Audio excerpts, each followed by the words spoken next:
Welcome to the Redacted Culture Cast. I'm your host, Forrest. Some of you know me from many places, but we have had the opportunity in our past couple of years to spend time overlanding and engaging in gun culture. And so today I have a guest on who has a little bit of experience in both of those places. Would you introduce yourself? My name's Steve. This is off to a wonderful start, by the way. Oh, I know. We just beat each other to hell with all the intellectual value, spent it all in the pre-show. Yeah, but it's absolutely. fine, man. Name's Steve. I own and run Ripcord Industries. We have a training side of the house, Ripcord Training Group. I'm also one of the teammates on Rally Rats, which is the overlanding stuff that we do, or the adventuring, going out and exploring. So that's me. All right. So if they wanted to, let's see, what's the best way for do you do like an Instagram page? Do you prefer that or how are both of those together? What's the best way for anyone who's watching to give you a follow? We are on Instagram, and you'll have to forgive me because I don't remember what the underscores and all that nonsense are. But if they want to reach Ripcord Industries, they can hit us up at contact@ripcordindustries.com. Okay, cool. Through the website. It's the easiest way if people were to start a conversation there to continue that conversation there instead of over, from the same email that they are using would be nice. Sometimes it help us keep track of stuff. But yeah. Let's see. Well, it sounds like you always have you got a lot of spinning plates going on. It's let's see. We were gone in November for a couple weeks, and there hasn't been a day that I haven't been here at the shop after, or even prior. There's most days I am here at the shop, or also, in the evenings going over to our garage, our buddies, actual automotive, with lifts and stuff when we're working on trucks. But which is kind of the point we'd get started. So I'll put this out, for those of you guys who are listening to us today, thank you for listening. You know how to support the channel. You can head over to redactedllc.com. Although this one's probably going to be going live after we close the store. So we will see you in 2023. But that being the case, thanks for listening. We'll talk to you, thanks for listening. Now on to the show. So I've done some overlanding stuff. You've done some overlanding stuff. And when we talk about overlanding, it sort of is this weird middle ground between going on an expedition, but sorry, dude, we have satellites, so we kind of know what a lot of the world looks like, combined with trying not to be a road trip. And you can tell that if you set off and you do an overlanding trip and it feels like you're just going from gas station to gas station, it kind of ruins the experience. And overlanding itself requires a lot of time, maintenance of equipment, and development of skills, which is not very different than gun culture, where you got to be able to practice and you got to be able to keep your stuff running. So how did you get into both of those two things? Was it at the same time? Did you grow up doing one and get into the other? Honestly, yeah, the firearm stuff that I could be one of those guys and be I've been shooting since I was 18 years old, or, whatever. But realistically, I think the first gun I ever shot back in the day was a Walther PPK. It was my buddy's dad's, and I couldn't hit the broadside of a barn. It was bad. So it was kind of clinking.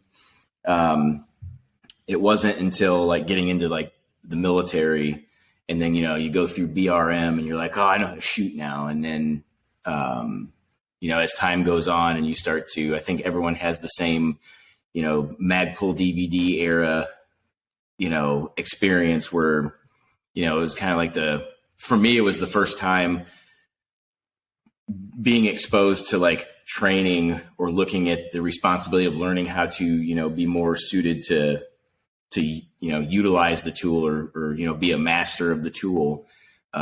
was those DVDs, like outside of like structured cookie cutter law enforcement or military training, where they're just trying to crank people through it and its lowest common denominator. So it was the gun stuff first. Yeah. Then, yeah. That's all right. Yeah, with the overlanding, I used to be a big Mopar guy. I absolutely love Dodge Challengers. I still do. I just don't have one right now. So I had gone through 3 different Challengers, and each time I'd like try to get the bigger engine in it. And I like the experience of driving that vehicle. A 6-speed manual, not a lot of extra frills on it. Just liked that it was a machine. The experience of driving it, you were very much involved with it, as opposed to like an automatic, something you just get in as like a daily, and it was several years back, somebody had suggested that I look at Forerunners or whatever. And I was like, I don't want a Japanese truck. If I'm going to get a truck, it's going to be an American truck. Right. But a buddy of mine ended up getting a Tacoma, and I was like, yeah, this truck's not too bad. This is a pretty good truck. I like this truck. And when I moved to just wait till you get a Hilux. Yeah. Actually, who was it? Somebody was joking. They want the new Sequoia. I think the new Sequoia that's coming out. I think admin results just got. Oh, he'll probably enjoy it. Just imported I actually got passed by one of those, a new one, Hilux, the other day, a blue Hilux. It wasn't local plates. I think they have Washington plates or something like that, but. Like, I'm starting to go a little crazy here. Did Toyota start importing the Hilux? I don't know. I've only ever seen 3. Or did somebody buy it? Okay, because the other thing is like, it's the Toyota Hilux is like this weird legendary. Yeah, it's like the item Tacoma, where, but like, on steroids and like diesel. Exactly. It's like a Tacoma. It's got a lot of oomph to it, and it's kind of like I don't know. It just kind of, it always works. Like, it's not a complicated machine. And so you don't feel like you're dealing with goofy stuff when you're trying to work on, I don't know. My experience with a Hilux is I learned to drive a stick shift on a Hilux. And then I just never broke one. Not for lack of trying. Yeah. But it was like exactly what you need. If I could ever get my hands on one of the, was it like the 5th group Hilux, those tan ones with the weird tailgates and the special wheels? That would be pretty amazing.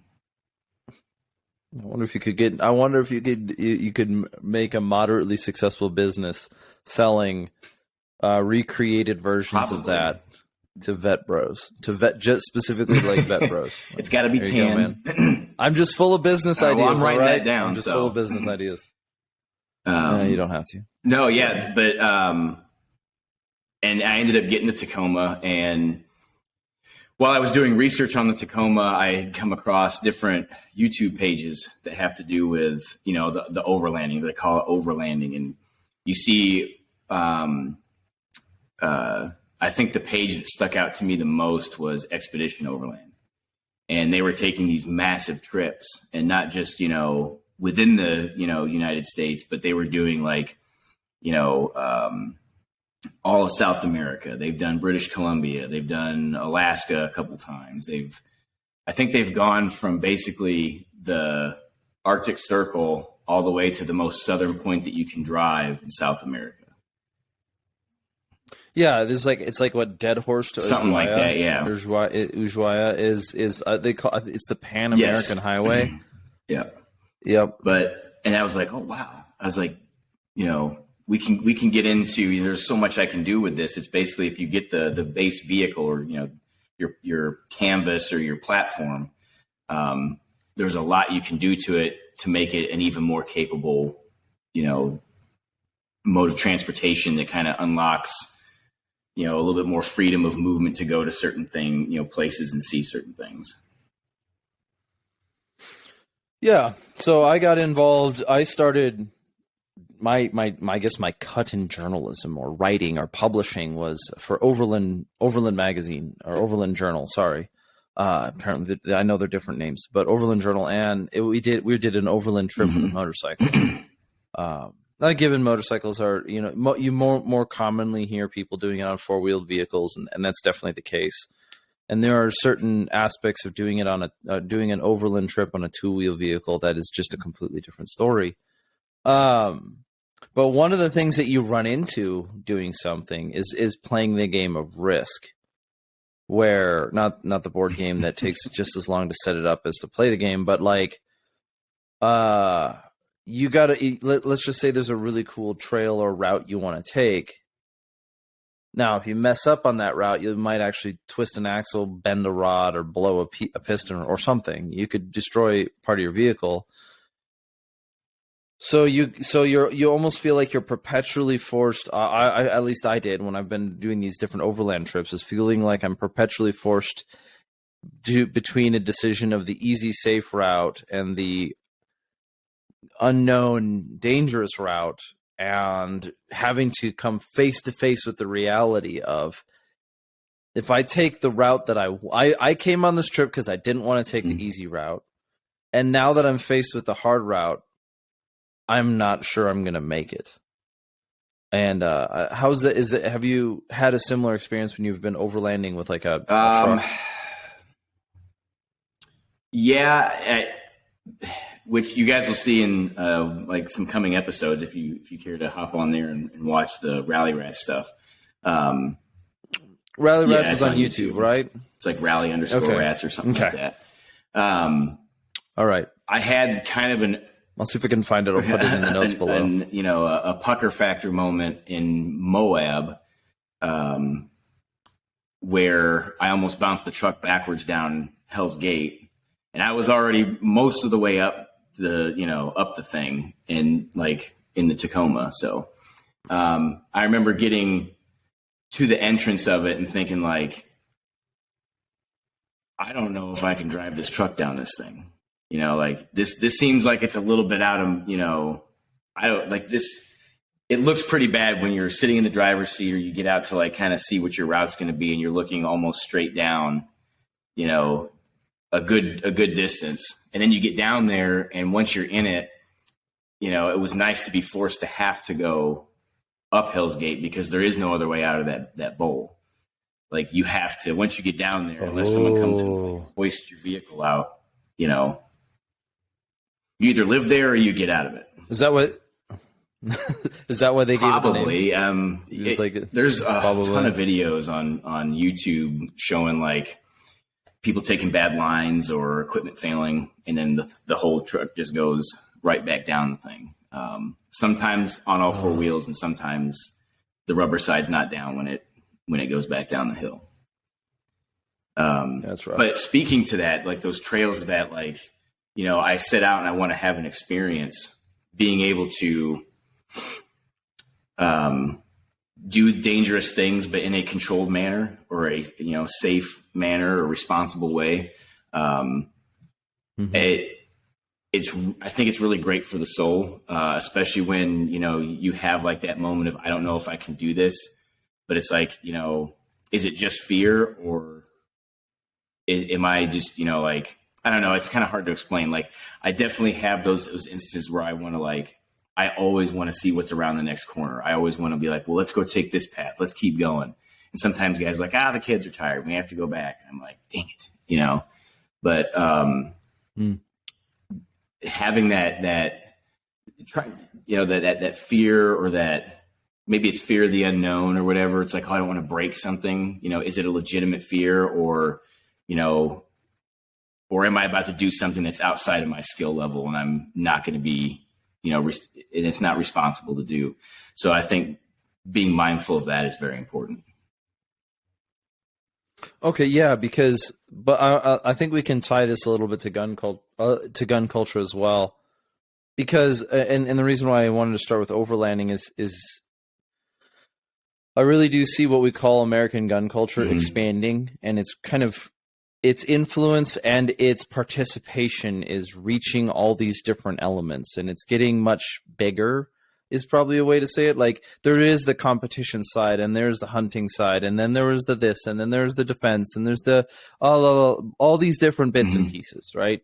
So like, and you and I have spent a number of years in gun culture to see that there are trends, and there are trends within trends, and things kind of, if I'm only really interested in extreme high altitude hunting, I'm going to have a lot of focus on lightweight, pencil barrel, whatever. I can talk about gear. I can talk about fitness. I can talk about protein management. I can all this kind of stuff, right?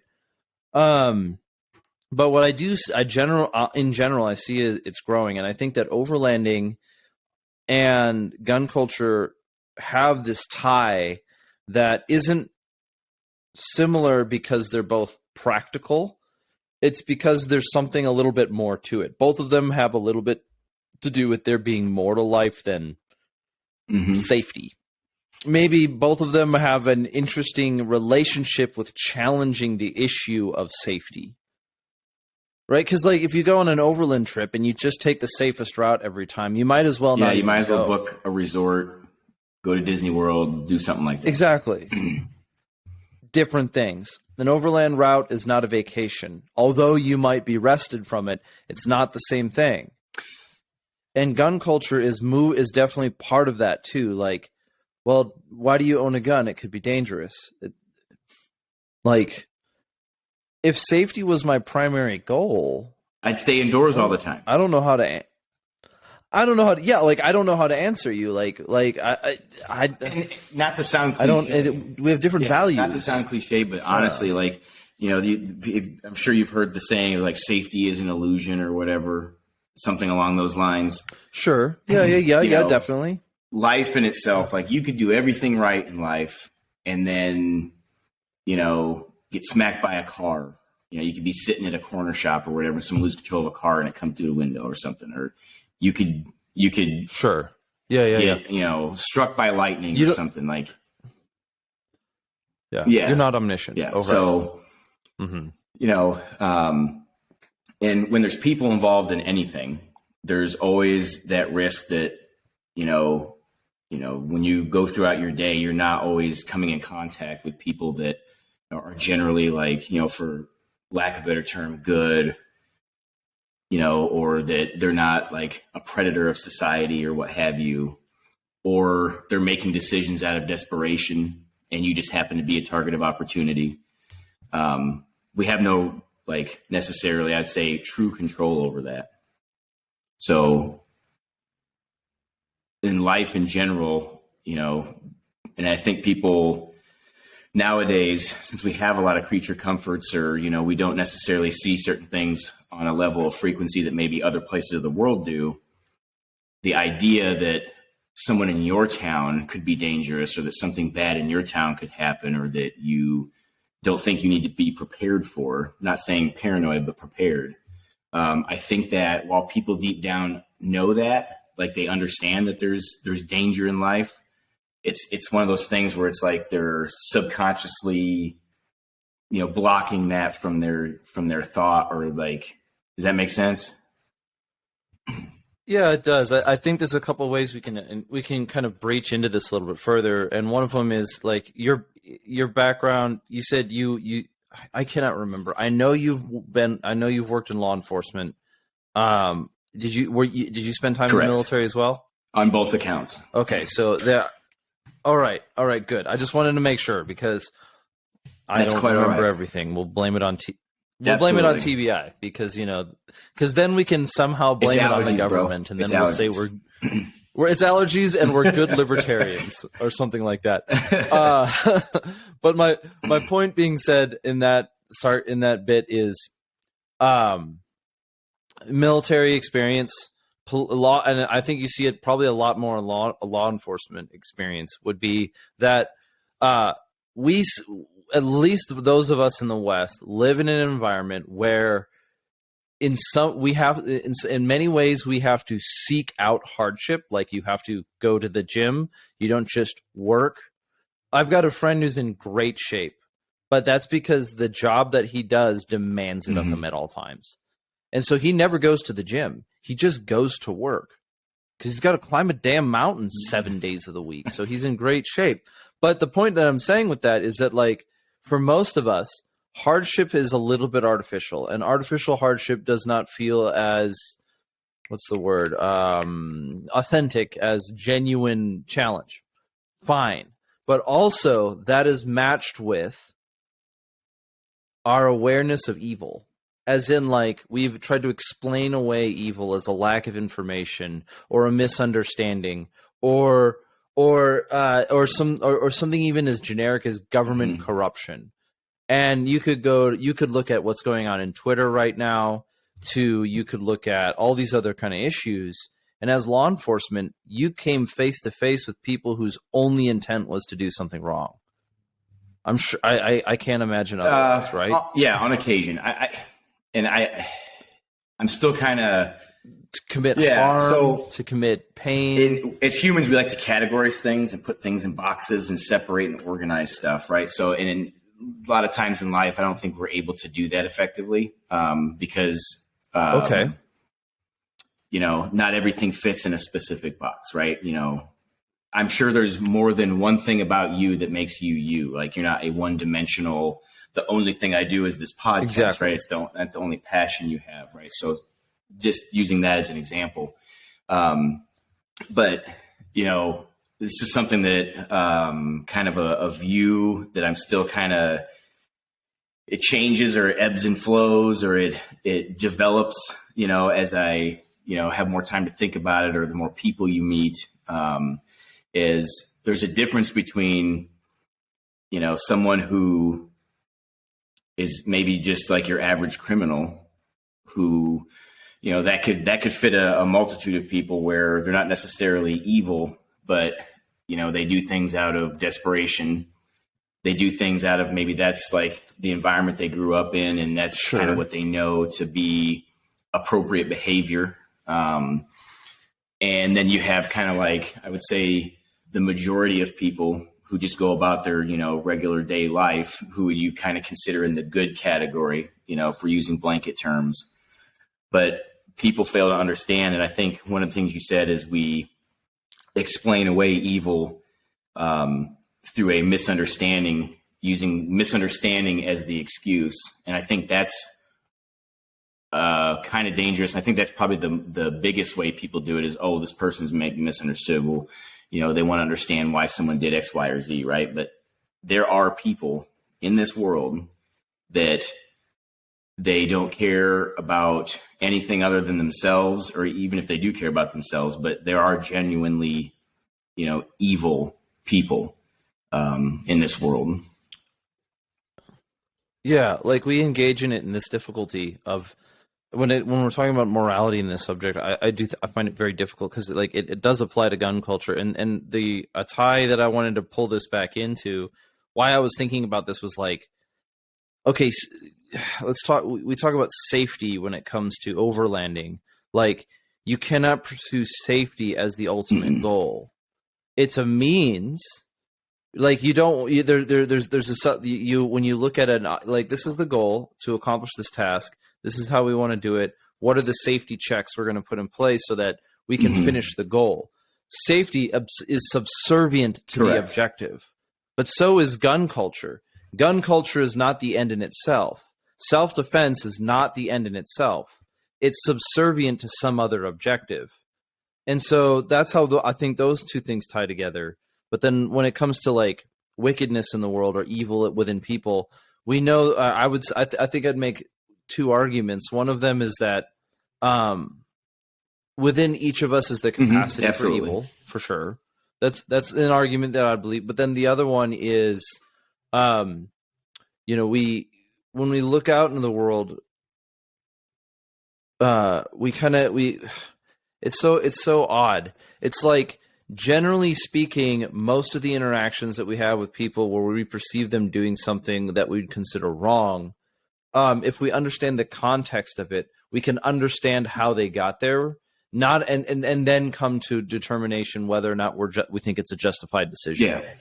But then there are people who so we want to be, what's the word that's trendy now? Like empathetic or sympathetic or whichever it is. But then there are people whose sole modus operandi, however you want to pronounce it, I'm not Latin, is to hijack and take advantage of those systems. Absolutely. Right? Like straight up sociopathic, and at the same time, those people those sociopaths are glorified as heroes. Well, you see it in government. You see it in, with religion. Wow. You can see it. Yeah. I would say, you know, maybe not on such a grandiose scale, but I would say in some workplaces, you know, people will buck and use the system for personal gain or for whatever reason. Oh, absolutely. Yeah. I mean, there's always the Navy SEAL who's more about himself and his hair team. product, right? It's always hey, whoa. I know you do. I've got great hair. You don't make that accusation against me, man. It's a joke. I'm kidding. I am kidding. But I'm trying. You know, we talk in the lines of safety things, you know, and you had said kind of using it as a remind me, like a mode at which we a means. It's a means. It's a subservient to the goal. Yeah. You know, perfect example. You know, firearms training is inherently dangerous, right? There, someone could have an accident. You don't have control over everybody at the range. Hell, like the other day, we're shooting the berm, right? Shooting targets behind it's a berm, and there's like, you know, sticks, rocks, and mud in the berm. And, you know, I've had it happen to me before where guys down the way shooting at the berm and a rock comes flying back and busts the back window of the truck out, right? It like zipped right by my head. Oh. You know, people, I've had students in the past where, like, thank God the gun was empty, but they like drop something and then they go to pick it up and then like the handgun comes up, like, you know, right at my face. I mean, you change a couple variables there and that could have been it for me. Right. But that's why we take and we put little systems in place where we say, hey, you know, here are some safety rules for while we're out here on the range. You know, some of them are probably more range related than like life related. Like, don't point the gun at anything you're not willing to destroy.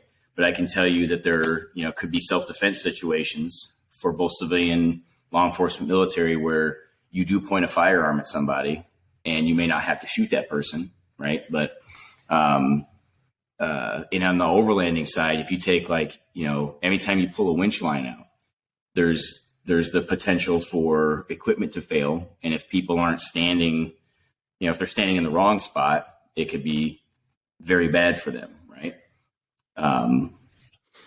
I've not used a winch line like on a truck before, but we're saying like it snaps. And becomes or this big... for whatever reason, a pin fails and the actual like connection point leaves the vehicle, which I think actually happened fairly recently. I don't remember the details of it, but a shackle or something or a hitch came out while they were trying to recover a vehicle, and that piece of metal went into the vehicle being recovered and like went into the guy's head or whatever. So, but it's dangerous. It's dangerous. But I mean, it is. We know it's dangerous, right? So like, it's a calculated risk, but we know it's dangerous. Yeah, which is interesting too, because that tends, like, it's interesting too in the sense of like there is an inherent danger to it. Is that like, okay, so let's not be intentionally foolish here, and that danger and the situations surrounding it hold some sort of value within gun culture as well as overlanding culture, in the sense that we have a good story. And then sometimes a person who has the validity of good stories has a reputation. And I'm trying to think about this I'm trying to address this technically, but you look at it and how do we explain and evaluate experience, right? And what does experience offer that information does not? I can read about something in a book. I've got I think I've got somewhere on the shelf like a vehicle guide to expedition, or vehicle expedition guide, right? And so I can read about all the things that I need to do for overlanding. How am I going to do better water storage, or even in like a survival scenario or a ranger school scenario? It's like, I know how to purify water, but am I skilled at purifying water? Am I proven in experiences at doing these things, or is it all just head knowledge? And how much of that is made valid by an event that had risk that I get to say I did or show that I did, then that adds reputation and value to myself. Are we just 21st century consumers in America chasing after the marketed version of the Iliad and the Odyssey with our legendary feats and achievements, right? Like, but it's just, well, I did the Pan American. I won a competition. I okay, and they're all manufactured and fake. I don't know. I don't have a good real? answer for that, quite honestly. I understand what you're saying. And I could probably talk a little bit about, like, I could read all I want to on something. If you take, putting together, this might be a weak example, but assembling parts into a lower receiver, right? I could watch a video on it. Sure. Or I could read a manual. But there's little nuanced ways of doing something that can save you the heartache of shooting springs across the room and losing them forever and having to replace those parts or damage something as you're putting it together, right? Yeah, well, the retaining pin springs for your takedown very specifically is what I'm talking about. are the Antichrist. like Eugene Stoner, if he had anything to do with that, was a very bad man. Knowing the difference, right? If you look at a drawing, say you're looking at a manual or a video, and someone doesn't maybe clearly show the difference between the roll pin that holds your bolt catch into the receiver, and show you the difference between that and, say, the one that holds the forward assist in, and you grab the wrong pin, and now you're trying to drive that larger pin into a hole that looks like it might go in it, but it's not going to. No. It happens. We actually had I replaced the lower for the guy because he was a friend of a buddy of mine. So I was like, I installed the part then on the new one, and I told him, I was like, you should probably supervise this guy in the future. And he's like, yeah, no worries. But the wings, those like little wings that are there on the receiver, the guy ended up completely removing those from the lower with a hammer, trying to get the pin to go through. Whoa. Okay, I feel slightly better now. I just made mine look like it was ugly. Right? So it doesn't mean that just because I've seen something or I can, like the experience, right? Just the same thing as you can watch a YouTube video on shooting your handgun or shooting your rifle. But I think until we're always telling students, pay attention to how things feel. When you're doing this task, pay attention to, your hands, pay attention to focus on where you put that finger on the trigger and is, can you start to pick up as, was that consistent as, opposed to the previous 4 or 5 times I pressed a shot, and pay attention to what you see with your sight picture, right? If you can focus on some of those things, that can help. That gives you a lot of input into refining that skill, right? I could watch 18 YouTube videos on how to shoot a pistol properly, but it doesn't mean I'm going to immediately go out to the range and do it, right? I think this brings up exactly the duality that is the whole CQB controversy. Yeah. Is that like, look, man, I can show you 100 whiteboards on how to do a CQB, right? I know it's not fine, but I could show you how to do a CQB. Doesn't mean that you can do it at all. Not at all. It is a practice. Yeah, skill. And it's perishable as well. It is very much so. And it's like what goes into it? Well, how do you walk? How can you walk? How do you carry yourself? How do you carry your weight? How do you move weight when you need it? How do you lean and shoot? And how can you move and walk and shoot without running into doors and bumping into walls and scraping into things while hitting your target in a reasonable amount of time? All of this stuff comes together, how many right? how many people are you working with? Like, it's kind of dictate your pace or your stride through the.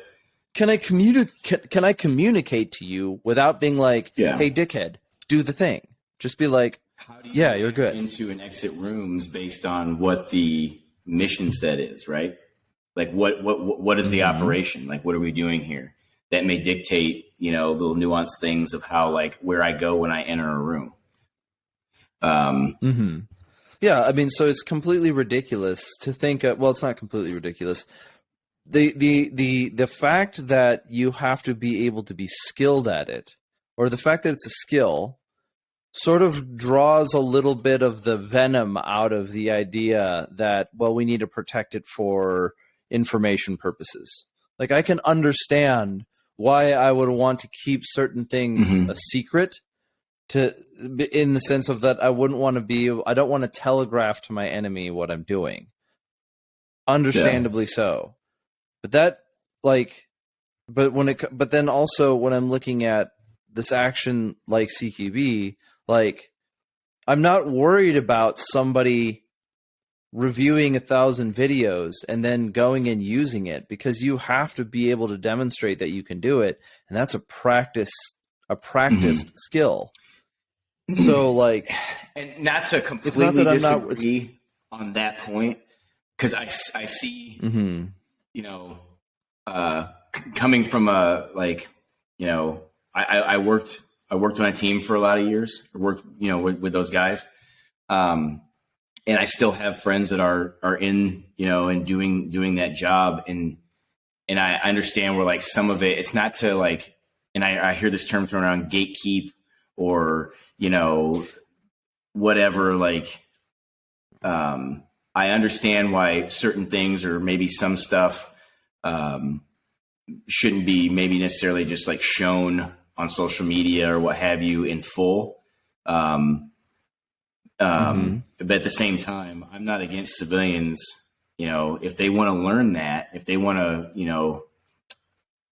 go to a class and to gain that experience, or try to learn a little bit about it, or what have you, or even if they have the little group of guys that they practice with, that's totally cool. Like, I don't think we should necessarily keep people from that. I just, that's more of a classroom environment thing. Right, where people should go. Yeah, we don't live in we don't live in a caste society. Like, we don't live in a caste society where, like, you're more of a human being than I am, so you can be allowed to do certain things and I'm not. Like, this is also part of the myth of the idea of, like, well, he's a trained police officer. It's like, then you have to draw on questions of, like, legalities with qualified immunity and all of this other kind of nonsense, right? And I don't want to go into every element of it, but I do want to address this idea of, especially when it is germane to gun culture, this idea that, like, I don't want to give away all of my secrets. Yes, I understand it. I don't think this idea of CQB is a secret. There's all sorts of reference. It's not material. Not only is it, well, it's not. It's not that it's a secret or it's not a secret. It's that the amount of investment that requires that somebody can do good at it is an amount. It does require. It does require a certain amount of investment. Like, you have to be able to figure out. There's just like overlanding. There are people who can do it, and then there are people who are going to talk about it. And the irony is that we're talking about it, right? But the point that the reference point is like, I think what gun culture is trying to move forward, and a challenge a matched challenge that comes with overlanding, is we're all trying to figure out how to go do it more, right? Like, it's not like, like, I can probably squeeze in 2 overlanding trips a year. And I mean, I don't know, maybe more. Our life just completely changed. So, like, we're trying to reassess what things look like. But when I was living where I was, dude, I could do that maybe once every couple of years, and it's like, and then you had all these factors. Who are you going to do it with? Are you going to do it alone? Where are you going to go? Are you going to do East Coast? Are you going to do West Coast? Are you going to go south into Canada? Blah, blah, blah. And now it's like, oh, I live a little bit closer to a mecca of overlanding. It's kind of cool. But it's the same thing with gun culture. We can sit here and talk about, how we can sit here and talk about stratification and skill levels and stuff. But most of us are sitting here trying to figure out, how do we go out and do it more? I know for us, I'm sorry, did I cut you? I didn't want to cut you off. Okay. No, you're good. For our group, when I say us, like the Rally Rats or whatever, I would watch, and this was kind of like this for a lot of us. Like we would watch a lot of stuff online, and a couple of the guys have been in this a little bit longer than some of the other guys on the team. And it took, I think our first rally, like even before then, we'd done a couple like camping trips where we go out and it's more wheeling than anything in camping.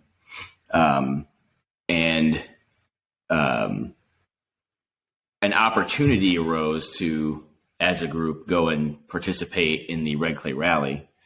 And that just, I think, ignited a spark to actually take a more serious look into, like you said, evaluating how much of this can we do and how deep can we get into it. Everybody loved it. After the rally, it was like, when's the next thing? Can we do a longer duration, and where should we go? And that type of thing. And I think if it's something that somebody is interested in, I would encourage them to, do a little bit of research on it. And while they're doing that, and not necessarily research on like what accessories do I need necessarily, because that can be overwhelming and distracting, and potentially maybe, get that person to, maybe I don't need to do this, when that might be something that they're very into and they're kind of cheating themselves out of a life experience at that point. Can we like drill down into that a little bit, or just because I think I'm interpreting it in two different ways. One way is careful about chasing widgets and miss the dream. Definitely, absolutely. Because there'll be guys that be like, well, I don't have whatever fancy part for my truck, so I can't go do this. I have a stock vehicle. Your vehicle may be fine stock. Like, you may not need all the fancy doodads to at least get yourself started, right? People think they need to build a vehicle out first before they go and do this stuff, as opposed to, do you have the time? Do you have a little money set aside for, like, fuel and food? And do you have a sleeping bag? Like, go explore something. Like, if I hadn't been to a lot of parts of our own country up until, a couple years ago. You know what I'm saying? Like, I think I'd been to more places in Iraq than I had the United States at one point. I kind of, long story short or sidebar, but a lot of that had to do my own fault, because I was always at work and I was afraid to take vacation or, go where or do anything, because, if I'm gone for a week, some idiot would cause a problem to take me 2 or 3 weeks to fix. So it's like, I got to be here. I was doing quite a bit at the time. So some idiot. Honestly, idiot. Law enforcement was very interesting. But to get back into this, the overlanding, or even the gun culture thing, people get very wrapped up in the equipment. And again, I think, like with safety, the equipment is kind of like that. Some of the equipment is very much like a medium at which we have the experience or able to go out and do the experience, when actually really the experience is our goal. And also in the aspect of, if someone, thinks, well, that's too expensive, I can't afford to build a vehicle out like that, so I'm not even going to go and have the experience or go and visit or explore this thing, and gain this life experience. When in actuality, they may not need to spend all that money to do that. So yeah, doing the research and like taking stock, like, hey, can I set time aside? Do I have some money for fuel and food? And, get into it that way.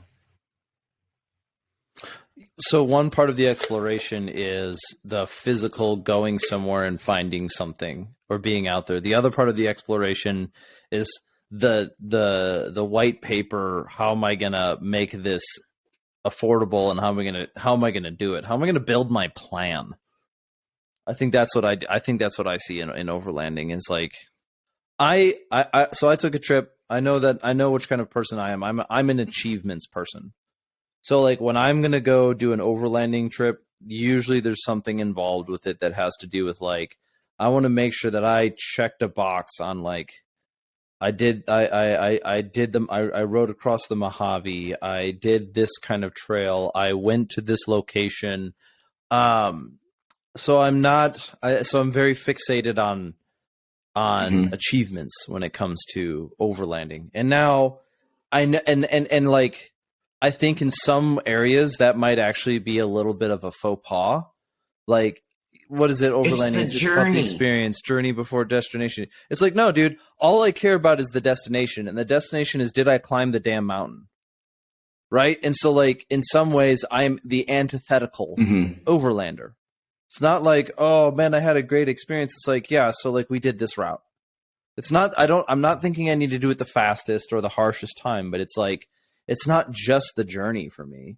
You could ride 1,000 miles for one interesting mile. Is that interesting mile worth it? No, then you wasted 1,000 miles. Yeah.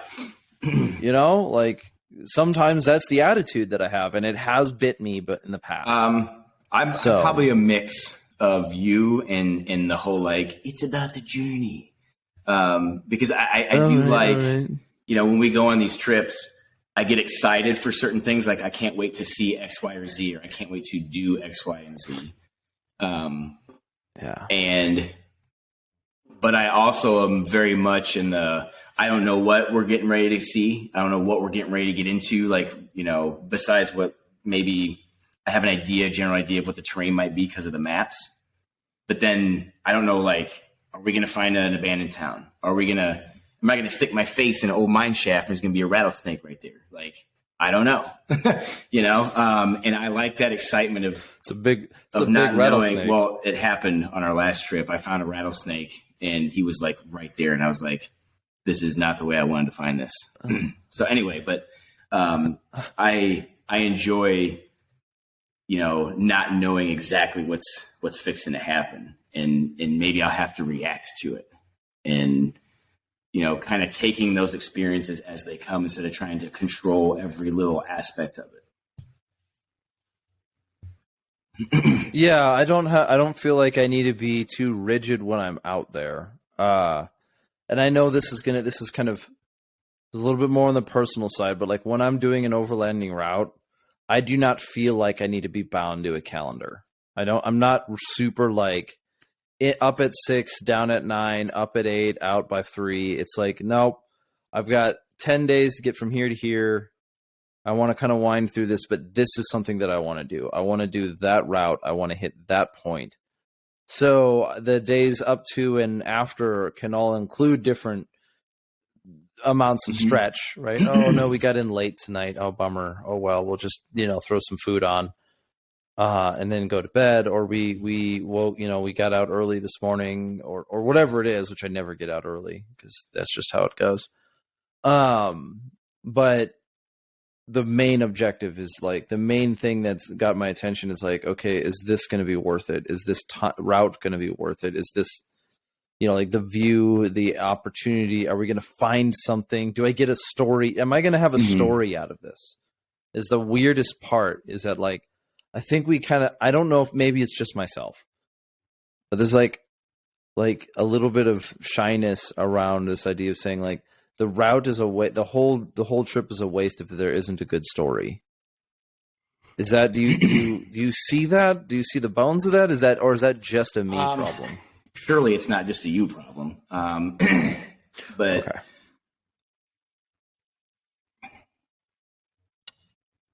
I definitely, at least for me personally, and I don't want to speak for the rest of the guys, but some of them are probably the same way.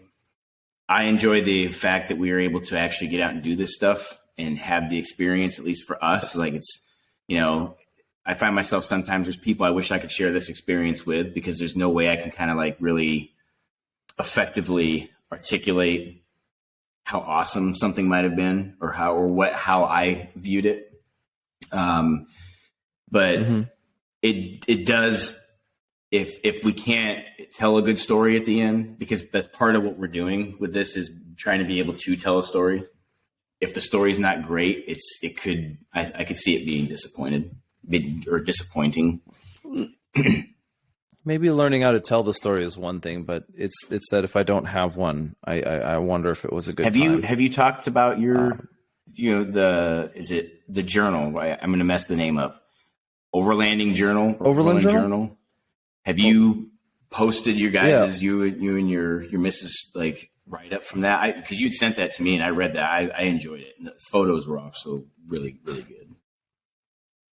Oh, thank you. Yeah, no, I don't think I don't know. It was the, well, they have it in print. I don't know if they did it in digital. I don't think they did. It was the, let's see.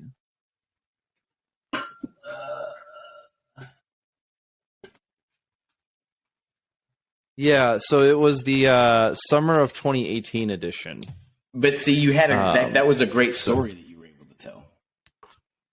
Mm-hmm. Yeah, and this is some of the stuff that you and I are talking about came from this event. Like, I did learn something.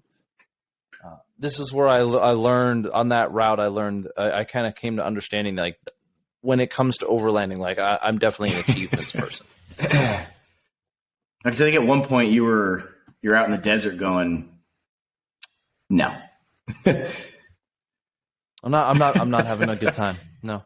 I did try to solo cross Barstow to Vegas in June on a 1200 cc motorcycle, and I made a wrong turn and ended in an ocean of sand. It happens. Like, you win some, you lose some. Yeah, well. Yeah, you win some, you lose your clutch some. We lost a rear diff on last year's trip. A diff exploded, and then this time a transmission went down on another vehicle. Oh, jeez. So this, so do you try to make one trip a year then? How long have you been doing this? Officially as a group, I think last year was our first big trip, and this year was our second big trip. So 2 years in a row. So all right, we're still fairly, I guess, young or whatever in this. There's going to probably be some stuff where it's maybe partial, some of us that go and do something just because getting kids and wives and families and all this other stuff to be able to do certain things is probably not realistic. And there's some stuff that I would like to do to kind of push a little bit of that, like, can we achieve this thing, and have a little bit more flexibility in that schedule. So I know there's a couple of us that would like to do some stuff and things in the future. Oh yeah, absolutely. So when it comes to, let's just say, like, backpacking, right? Backpacking is an American pastime. It's not even just American, but backpacking and that form of travel is a pastime in a little bit more. There's more to it. That also has, if you want to do something that's like a check the box achievement, it has certain things. Like, you can do, what do they call it? Like the triple, they call it triple something, triple crown, maybe. It's you hike the Appalachian Trail, the Continental Divide, and the Highway 1, or the Pacific north to south. I forget, there's another term for it. And each of them takes like 4 months. You're like literally just walking for 4 months, or 3 months or something like that, right? And so, like, for a backpacking achievement person, you can say, okay, well, I want to accomplish the Triple Crown. All right, so I've done it. I haven't personally, right? But, like, so when it comes to overlanding, there are some things that you can do that fit that box. You can do the Pan American. You could do a around the world trip, a Ted Simon. You can do, what is it? Who's the guys who did it? Ewan McGregor. They did it too. But so, like, they did a around the world trip. Long way around. That's the video on motorcycles. So you got, like, achievements, right? If you're into mountain climbing, you got to climb K2. If you're in gun culture, you got to what? Become a Navy SEAL, win a world level competition, hit a target at a mile. And that, I think, is an interesting development, because overlanding and gun culture both share this problem.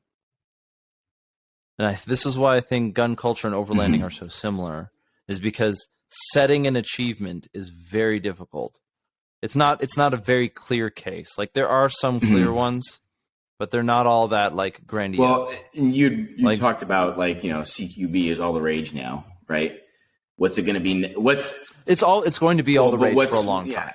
Yeah. Well, but right before that, it was, or I think it's still probably going on, but like, SUT, small unit tactics, and walking around in the woods. And like, then next week it's going to be something different. And Reki's the trendy thing right now, which is, I mean, it is like things go through trends. People's attention span, I think, sometimes is too short for them to, one, when they set a goal, continue on with it and work, and deal with the setbacks. And, it's not always butterflies and sunshine when you're trying to achieve something, right? And they get bored. Fair, and then they move on to the next thing. Or maybe they set an unrealistic goal or something along those lines. So that happens, I think, today with short attention spans. Okay, so let's engage in that. The challenge that we're presenting when it comes to overlanding and gun culture is that they don't have clearly defined achievements. Right? So in other words, if we want to say that it's not like getting your doctorate, all right? Ibram X. Kendi got his doctorate. Getting a doctorate isn't that difficult. You just got to do it. Now, I'm saying that and I don't have one, so fine. Right? Fine, but you know what I mean? Like, if it was just about getting a doctorate. Well, and also too with that, I'm making a criticism of the academic system. Okay. And I'm also fully admitting that there's a little bit of hypocrisy in that subject, because getting a doctorate is something that I'd be interested in doing at some point in time. But the other point about it is, within gun culture, there is no doctorate. There is no hierarchy that's very clearly defined. There is a little bit of one, but there isn't even a hierarchy of achievements. Like, okay, did you win? How many USPSA matches have you won? Oh, okay. How many Mark 18s do you own? Not everything is about USPSA and Mark 18s, I guess. I have an SR25 and I have this, and I know Grand Thumb and I know this. It's like, we all have all these little arguments, right? These little kind of weird and I am no saint. I don't think anyone's innocent of any of that. But I do think that we are enjoying a time where we get to engage. This is something that I like about contemporary gun culture, is that we're spending a little bit more time in earnest interest about these things. Why would I go on it? Why would I do an overland trip? It's just a long ass road trip, dude. But it's there's a little more to it, but you got to figure it out. It's awesome, man. It's really awesome. It's awesome. I don't know if it is cool to see people wanting to be more well-rounded, I think, in the gun culture space. I just, people should also, and maybe, it's they don't know what they don't know until they know it type situation where, they set out to go to like a certain class or learn a new type of skill, and it's not like what they perceived or what they thought based on, like, say, movies or whatever, what their like preconceived opinion of the task is. And they may find that it's either more fun than they thought or less fun than they thought, or maybe not as glamorous as they thought it was, or what have you. But I would hope that people, if they do, set these goals, like, I want to be a well-rounded person. I just don't want to be able to, shoot well on the flat range or, bench rest shoot, but how could I move through different environments? How can I, problem solve in an environment that is maybe not something that I generally am in, or, that type of thing, right? So if you look at, with the moving through the woods as a squad or whatever, getting from point A to point B, and doing that effectively, you could either shoot really good, but if you don't know how to navigate, if you can't even get to the quote unquote fight, like, what good are you? But if you can navigate really well, but you can't shoot for shit, then what good are you once you get there? That type of thing. Yeah, I literally had a dream / nightmare last night about land nav. And in Ranger Battalion, land nav was a thing I was good at. Because I kind of grew up doing it. Yeah, land nav's fun. It was like being able to terrain associate and all that kind of stuff and shoot at azimuth. It's so much easier out here than it is in the Midwest because we have terrain. You could be like, there's a hilltop there. Here it's just trees. Yeah, I mean, I can navigate my city by going, okay, where's the damn mountains? Okay, there's this one and that one. All right, I gotta go that-ish way. All right, now I might get wound through a turn or something, but you know, I can do some navigation. When it comes to you know, like trying to land navigate in the Midwest, you're like, well, the wood line ends, and that's my backdrop. Okay, it's cornfields for miles. Exactly, right. All right, we drop you in a cornfield with a map and compass. It's just a yellow square with a you're just like, yeah. That's that's kind of how it is. Like where I'm from northern Indiana, and it's flat. You can see, like, you know, almost all the way down to Indianapolis from South Bend. It's a joke, obviously, but it's pretty flat. Yeah, yeah. Well, I mean, you could go on for days. You know, like Nebraska once got sued by the Guinness Book of World Records for claiming that they had 2 hills when they only had one. One of them was the curvature of the Earth, and the other one was an actual hill. So, you know, defamation, I guess. It's a joke. It's a bad one, but hey. We'll work on it.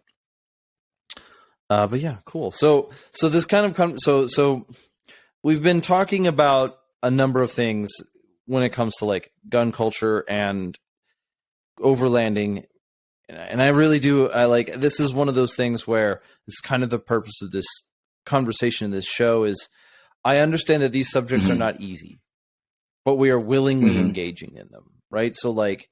It's a lot easier to try to figure out whether a 16-inch barrel or a 20-inch barrel is going to work better for desired task because we already have all the conditions necessary. You already have your method of evaluation. But this conversation and what you and I are doing is we're trying to set the standards and set the ideas, the framework by which we look at and evaluate things in the future.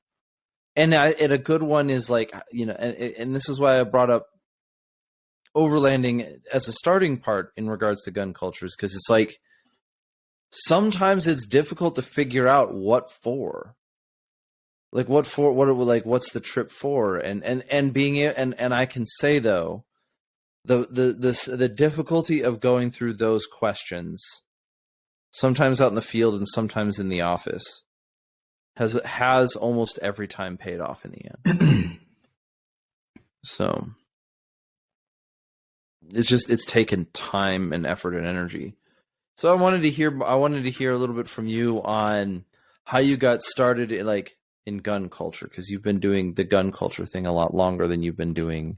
The gun culture, you know, I plinked or whatever, you know, prior to the military or going to basic and all that kind of stuff. I would say the gun culture thing, when it became more of a passion or a drive or, you know, I want to get better at X, Y, or Z. I think a lot of that started when I wanted to modify some stuff on my M4 back in the day. And the armor was like, I'm not doing that. And so then I had to start sneaking tools in and doing it myself. Okay, we love the myth of the artisan soldier. We're like, oh, I have a custom tuned gun. But what were you doing to your M4? You know, Travis Haley and Chris Costa had certain accessories that were very important.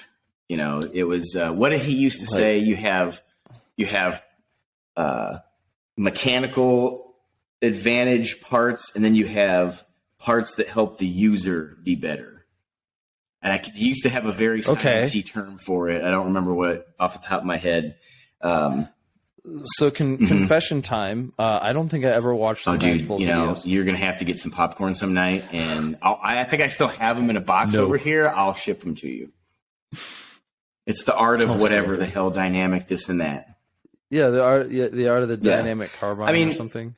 we joke got the, about it like, now, but Kyoto. that honestly, you know, that was probably outside of like accessorizing stuff. That was, you know, training wise, to see those guys on the video and the kind of the way they were talking about how they approach training was, you know, that was, I think, the first time, at least for me, where I was like, oh, there's more than just stand on the line and they turn the target and I, you know, heaven forbid I draw my gun too fast and I have to only shoot, you know, 2 rounds and this and that and the other. You know what I'm saying? Getting outside of that cookie cutter training.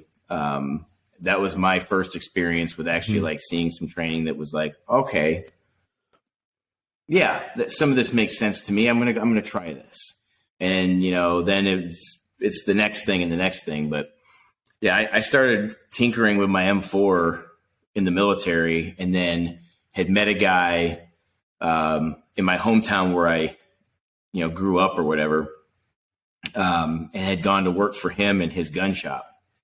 And he would build ARs, and I'd never actually like built one myself. Like I could put the, you know, what the Army teaches you: take your bolt carrier, charge your handle out, take the upper off the lower. You know, I could kind of do that stuff. I could change a pistol grip out, you know, but I had never actually like put all the parts into a lower or, you know, done any of that. And he had walked me through building one, and I think that had a pretty, you know, that had a big impact on my life in the sense of, I was like, well, this is really interesting. I was like, now I understand more about how this stuff works.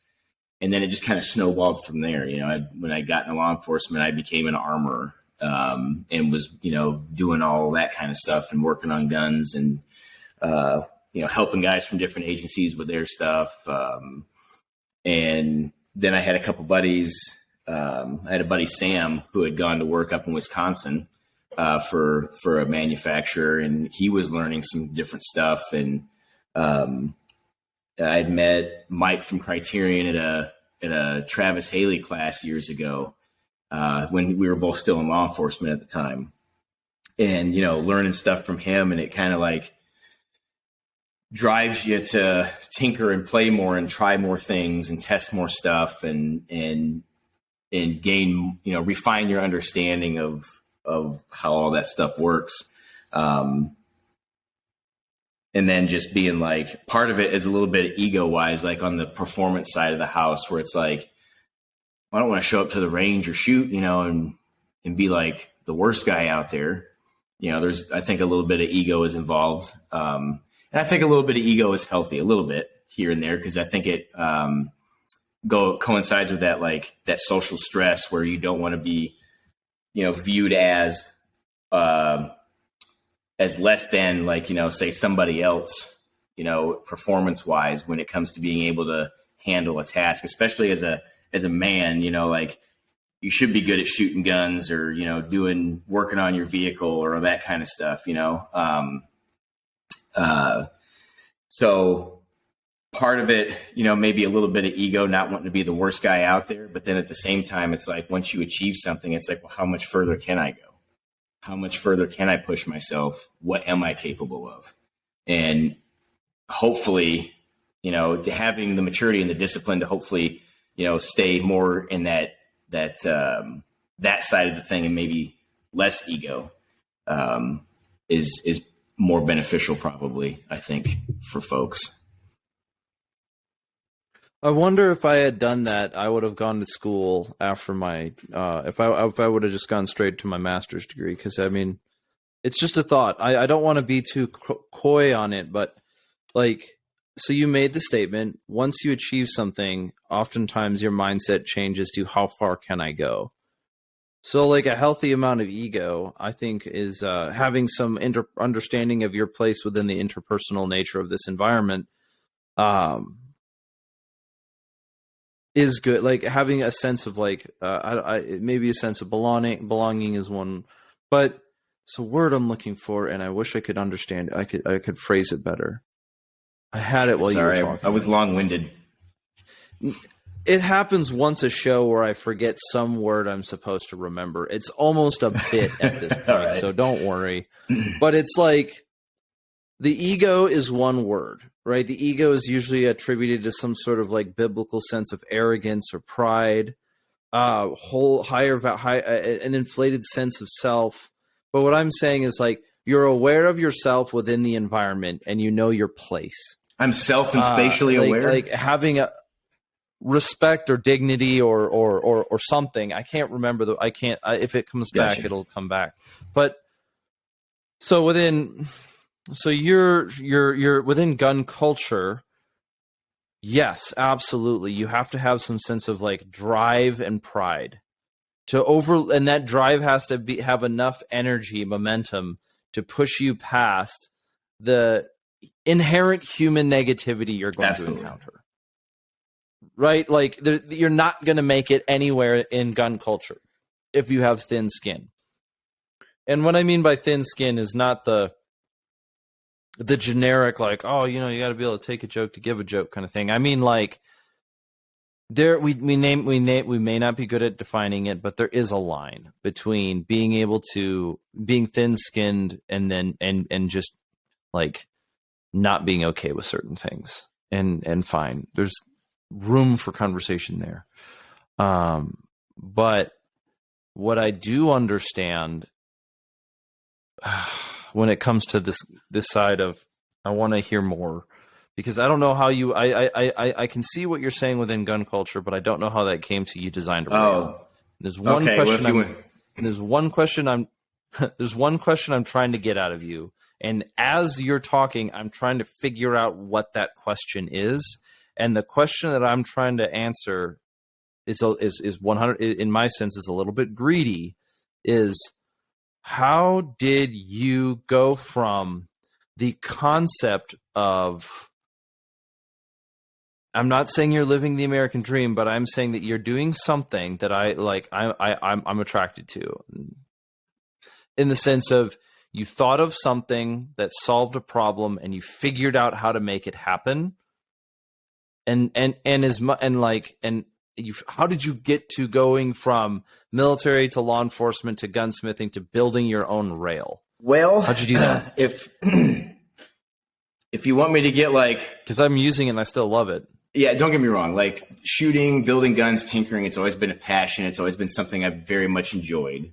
When it becomes your livelihood, sometimes it can lose a little bit of its luster. There are things about this that obviously that I'm learning, maybe sometimes the hard way as I go through these experiences.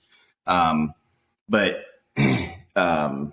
going from it, like if you had asked me several years ago, if you knew me then, hey, what are you going to be doing, for the rest of your life? I'd have told you I'd have been a retired grumpy cop. Like that's what I was going to do, for the rest of my life. Okay. There was some changes personally in life that were happening about the time that I was getting out of law enforcement. And I think that gave me the push I needed to get out of law enforcement, just because, at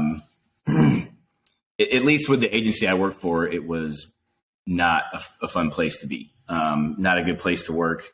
So, okay. And I'll be honest, I think a lot of the people that were running that agency, I'm smarter than them in the sense of I was more suited to do that job because of common sense and, being able to problem solve, and their focus was more their paycheck and how could they gain rank. They didn't really care about the profession whatsoever. And I worked for people that I didn't feel should be telling me what to do at any level of my life. And then fast forward, had another similar experience to where it was like, I think I'm not in the right place. I really don't enjoy this work environment. And I would like more control over my future, my destiny. And at least if I succeed or fail at something, the effort and the hard work is for me, sounds selfish, but at least that effort isn't going to serve, ungrateful or people that don't appreciate, my value or effort. And then if I succeed or fail, it's my own damn fault. I have nobody to blame but myself. Broad strokes. Now, with that aspect, and since we're kind of like on the, the deep meaning or whatever, side of this is, started the company, I guess for selfish reasons. I wanted to have that control and be able to do my own thing and, work on the stuff that I wanted to work on. But having employees changes that focus a little bit more to where now I'm responsible for other people, who are, putting in blood, sweat, and tears and effort to help me with my goals. So it becomes less about yourself and more about a team at that point. But that's kind of how, at least that pathway they took. And so that leads to, if you see a deficiency with what's currently available equipment wise, and I guess since we're, talking about equipment, we can, what I'm discussing, is equipment focused. But if you see deficiencies and stuff and you have an idea, I'd never designed anything, before really, that was something that I could take from a concept in my brain to drawing it on a piece of paper to then seeing it start to take shape in a CAD file, and then start to see it take shape in various, parts, in like, material. Like I think the first couple that we had like physically made to kind of test and, work on the like the programming with the machines or whatever, that kind of thing. It was only like different sections that we would machine at a time just to kind of get a feel for how this was going to look, and certain dimensions or features we focused on like little bits here and there before we ever actually made a full one to fine tune, aspects of the design. Am I answering your question? Or I just go off on some random tangent? No, you are. It's interesting because so this is part of what I'm trying to crack a little bit, is the nut that I'm trying to crack here is, I think maybe this is myself, but I'm not the only person. I know of other people who've had this where it's like, man, I use this all the time. I want to solve, I wish it did that. I wish I had an X that did Y. Right? Like we've all, especially if you've been on the operations side, like, yeah, absolutely. And the allure of the special operator gone inventor person is certainly like a trendy archetype. It is happening quite a bit these days. I think someone who's actually very good at it is Drew Estel. He, from Bear Solutions. He does, okay. He would be a really good example of that being, I think, a success, or not mostly hype or whatever. Like he's not like a hype beast guy or just doing stuff like to make a quick buck. Like he's doing a lot of really cool stuff. as an example, of somebody else within the space that has gone that route. Okay, cool. Yeah, no, it's interesting because like, so here, let me put it this way, right? So I there are parts when I look at you, and I've only met you a couple times in my life. When I look at you, I go, okay, military experience, law enforcement experience, clearly spent time tinkering. You told me today that you'd worked at a gun shop behind the counter before. I'm sorry, I've done it too. It's miserable, in my opinion. But then now you've got a rail, it's being CNC'd, you got to spend money on that, right? So like, my budget for let's just say my fun budget, not the right word, but my fun budget, is only so big. And I can't buy a CNC machine, man. I don't have the ability to go out and buy a CNC machine. But somehow you figured out how to go from, okay, you had experience with the product or with a tool. You learned something that you wished it did better. You figured out how to make it do that better. You figured out how to manufacture a thing. You figured out how to bring it to market. You figured out how to make at least enough profit. I'm assuming that you've got food on the table.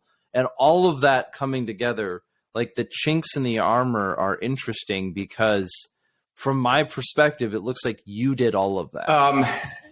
Yeah. Oh, sorry, go ahead.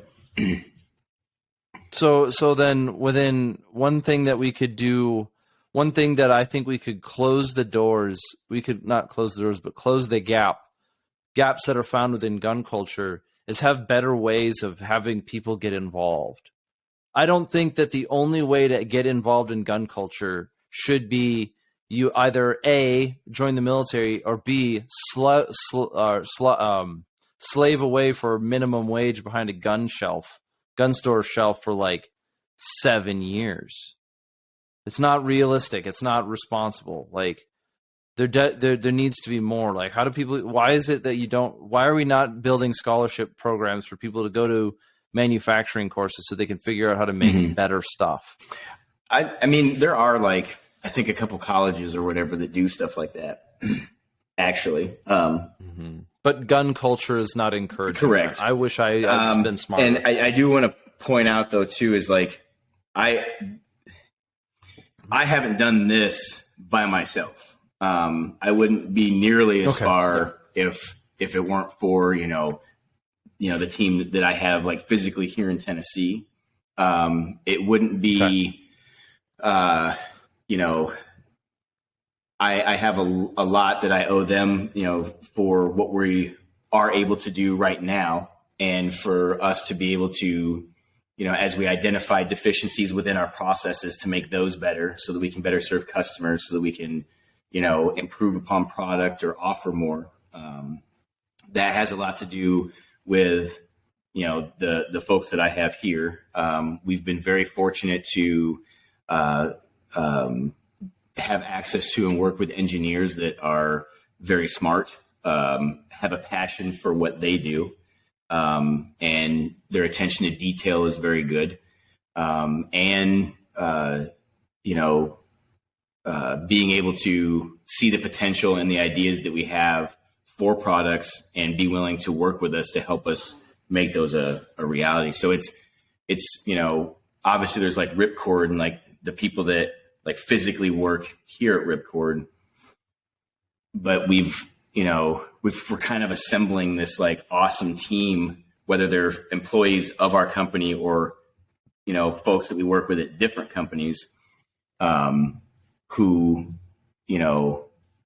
like when it's an engineering question, or if we have an idea and we draw it out, we, build like a concept in like it's not CAD, it's some other program. Then we talk to engineers about it and we get feedback from them, and we don't just be like, well, this was my idea, I want it done exactly like this. This is my idea, and how dare you try to make a suggestion or say that it's not the best idea in the world, or it could be better because of X, Y, or Z. You have to be open to listening to guidance and input from others, like that have that, it'd be silly for me to try to tell an engineer, X, Y, or Z. Like, I'm learning stuff, but listening and hearing them out is beneficial, right? So it's definitely a group effort. All right. So from your observation in gun culture, where do you think gun culture has the biggest deficiencies as far as like manpower? And the reason why I'm asking this question is primarily to address the problem that one of the issues that gun culture is notorious for is aggressively underpaying its people. It's a passion job. You get to do what you love. Like, I'm sorry, I can't buy a house on hopes and dreams and doing what I love. It sounds great and all, but hey, the economy is like I'm not going to use the economy as an excuse. I'm going to say, here's the issue, is that we know that there are a multitude of problems being faced right now. Economic issues, political issues, ethical issues, whatever, right? Global issues.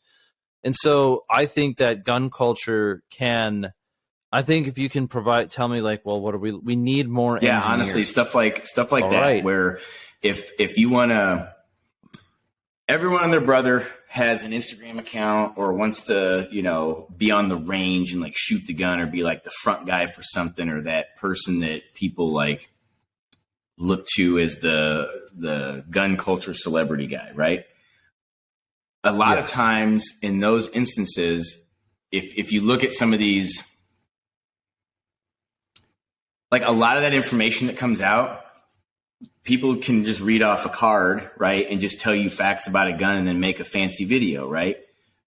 And it looks good and it's great and it's entertaining. Or somebody can give you their opinion on something, right? But a lot of that is just like looking at like, well, this guy did this, so I'm going to do this because that's popular now, right? And they're just kind of like parroting things. Sure.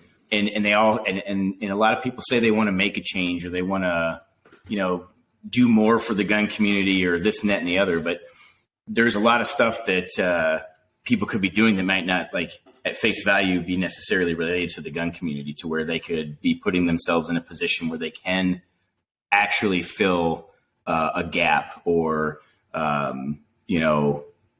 make something better. Or, I think that's a good example. Like, how many actual engineers or how many people have, maybe access to getting into that world to where they don't just, I don't know, engineers, people that are unafraid to try to make something.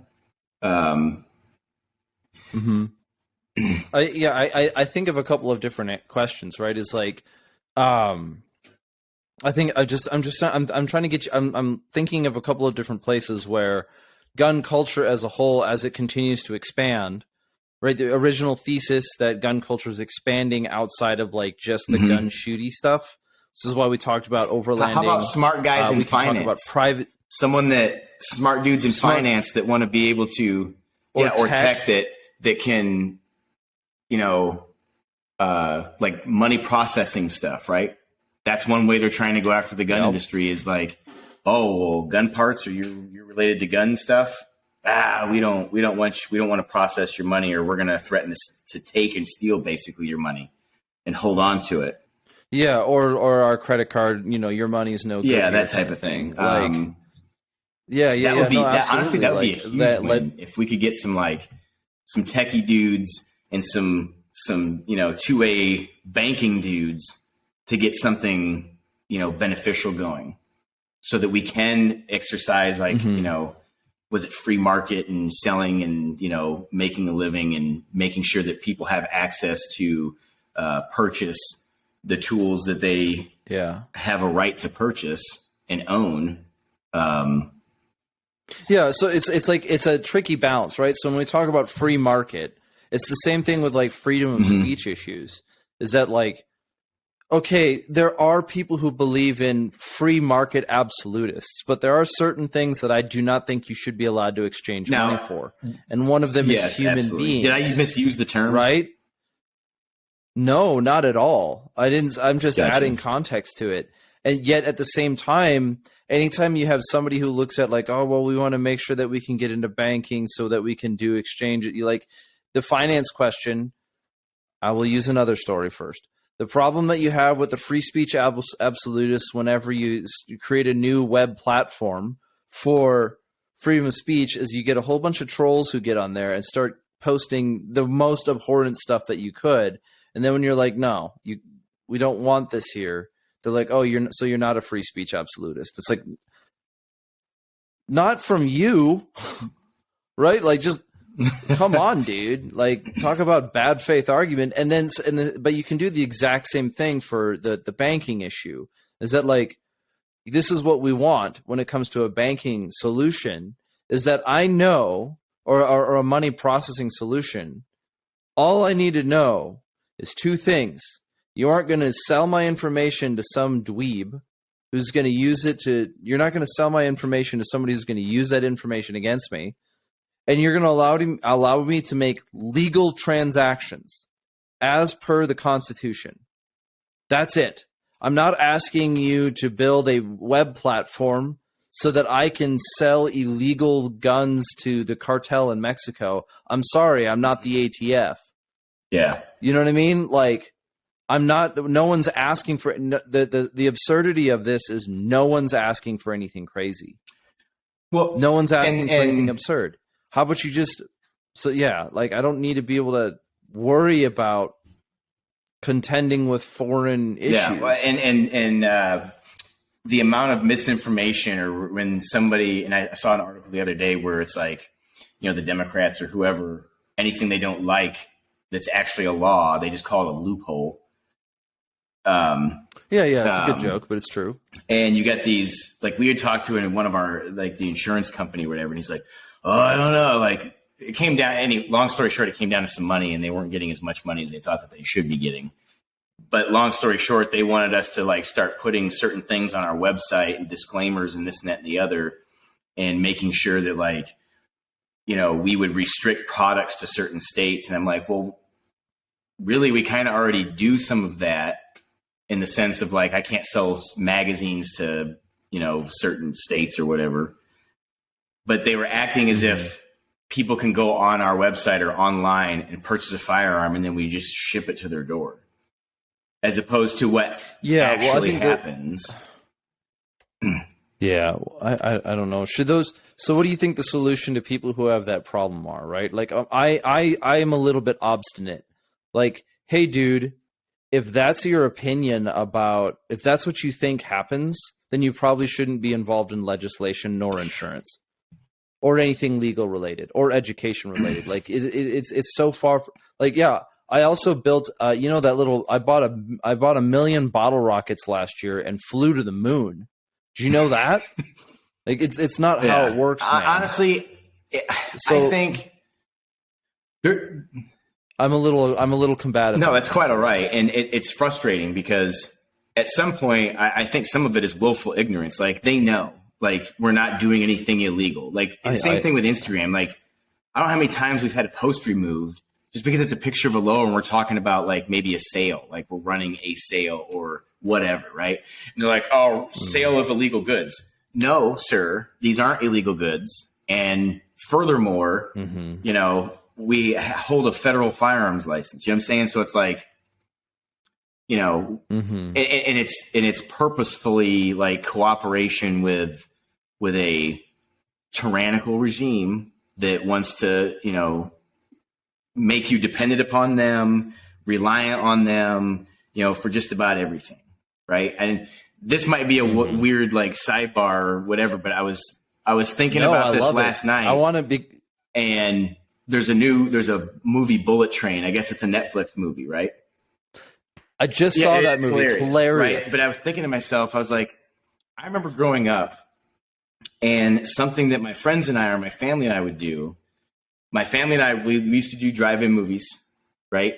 You'd be there with other people, and everyone's enjoying it. And then, like, between the movies, there's the playground, and all the kids would get together and play. Sense of community, right? And then as I was growing up, and I'd go to the movies with my friends, have that experience, right? So another sense of community, like, we're a bunch of people from town are going to see, whatever the new movie is, right? We may not talk to each other and know everybody there, but it's like you're with people. Does that make sense? Mm-hmm. But now you've got these streaming services. Well, I just stay home and watch a movie. I'm not going out. It's just going to keep me on the couch and keep me, glued to the boob tube or whatever. And I almost was like, why are we watching? Like, I should just turn all this crap off and spend more time outside, right? Anyway, that was just a weird sidebar where it's all not at all. It's big perfect. Weird plan. It's right. Not to sound like a conspiracy theory. It's right in. No, but it's right in line with gun culture, man. Like, we isolate ourselves so much, right? Like, I get to talk to you, right? I know other people down the road, and I just moved, so maybe I'm the exception to the rule. It doesn't matter, man. We've lived in places for years, but the amount of time we spend gun culturing with ourselves sounds really dirty, and maybe you can make it a joke. It vastly outmeasures the amount of time we're like, okay, let's go do stuff with somebody. Like, and all we want to do is go do it with somebody. Right. But I mean, okay. Except for, I don't want to build a plate carrier with you. That's just tedious. Nah, it's just, and then your fingers hurt by the time you're done with all the molly. Like, you get a butter knife out just so you can get the molly through. The butter knife trick is a solid trick. It should never be overlooked in its value. Yeah, honestly, and But mindset thing, if people would spend less time arguing with each other over shit that doesn't matter, maybe. okay. Well, you cannot subtract something and not replace it with something. That's I the encourage challenge. people to stay off Instagram as much as they do, limit themselves. And if they actually want to talk about community or like do these small unit tactics classes or these CQB classes or whatever the thing is, do that with friends, but then don't just go to the class and never do it again. Get together and practice, right? Spend time with each other, like start to build like your own like curriculum or whatever that you guys are continuing on with these skills and refining them so that, again, back to, earlier in the conversation, I can read and stuff. I can go take a class, but if I don't practice it, it's what experience am I going to refine that skill or become good at that skill to a point where I understand it. Absolutely. To a level where I don't just have to have a manual and go step A, step B, step C. I can take the technique or the tactic and I can apply it to an environment appropriately. And I'll use a traffic stop as an example, or I could use a call out, like, right. I could go on 10 high risk search warrants for the same like crime, but each one of those is going to have unique aspects to where we may not flow through like the step-by-step process in the same order or utilize the same technique in the same manner. We have to problem solve, right? We have to use our brains and take the situation, be like, okay, you're seeing what I'm saying? Like, you can't just cookie cutter everything. You have to be able to free think. I do. And especially with like the CQB or especially with small unit tactics, anytime you're working with people, you have to be able to individually problem solve, but you have to do it in a manner to where it's beneficial to the group. And you have to understand the problem and work together like as a group to work toward the goal. Does that make sense? It does. So in Ranger Battalion, when you're a private, you have to carry the Ranger handbook with you. At least that was the rule. With green 90 mile an hour tape? At the I have one over here. If there's not tape on it, I don't want to see it. Well, here you go. So it's actually got my loom tape front and back cover so that I could use this in Ranger Battalion or Ranger School. But here's the thing about it is that you can read about Battle Drill 1 Alpha all day long, but it's very different doing it in the field. It's very different being able to because you can set up a perfect scenario where, the line is even and the L-shaped is even and the bunkers are the little barricades. Yeah, but that's not the real world. And this is the challenge that I've run into. So you teach CQB courses, right? We do. And generally it's been where we've been working with law enforcement or kind of helping like a team refine a task or something. But you do teach. I understand that your instruction is a little bit less open enrollment, a little bit more like this person this client needs this training specific solution. You're not looking for in such a scenario where if you had different people coming from different backgrounds and different people coming from different experience levels, the whole class. Well, we are working on something. I understand. It's in the works for open enrollment. But you're adding onto that. That's cool. But awesome. And I want to let you, because you're going somewhere. I don't want to hijack it, but I do want to come back to that. Okay. So the point that I'm saying is, so you're teaching CQB, right? And CQB, there's a term that we use called points of domination, right? And if you, and one of the challenges of like a points of domination conversation, and I think this is one of the challenges that I think you get from, I see a lot from like military level instructors, is that they're bringing a lot of the baggage that the military brings in, and they're trying to come up with this articulate way to describe something instead of letting the students practice it, smooth it out, practice it, smooth it out, practice it, smooth it out. And I think of it this way. When you're learning a skill, especially that's like CQB, it's a lot like learning to play a musical instrument. If you're playing a musical instrument and you're learning how to play a song, and as you're playing a song, you hit the wrong note, do you stop and start over? Or do you finish the bar or the measure, and then you go back and do it again and go back and do it again. And I think what we do a lot in CQB training and practice is that we start playing the music, approach the door, move, entry door, and then we make a mistake. So we stop, try to start over again, and stop and start over again until we get it perfect. And then we just keep going.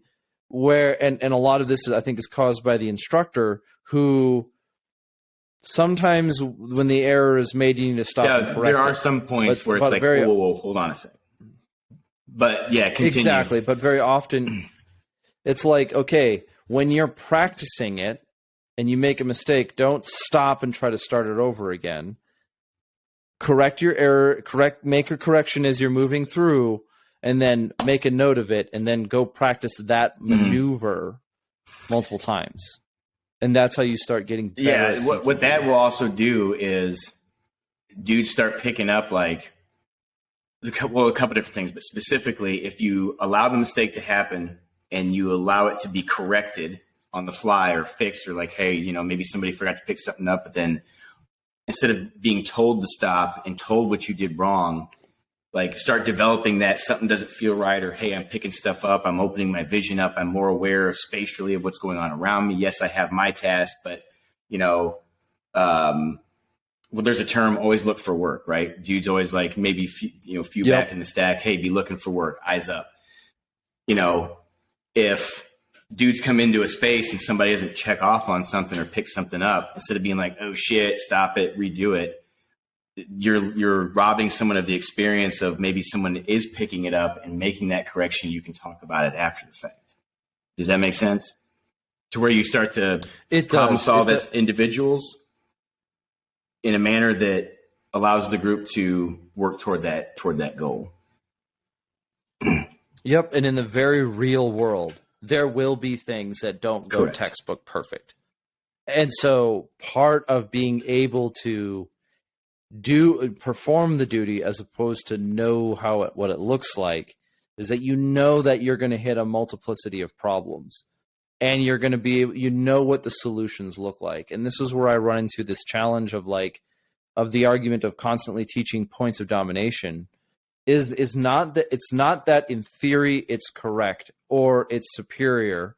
It's not that you're creating this ideal scenario where you have basically an L-shaped fighting position inside a room.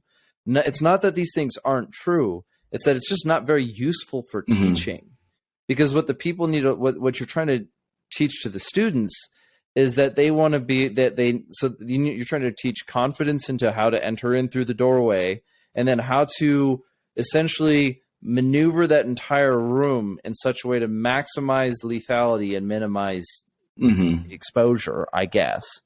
But you don't clear the corner because people are always hiding there.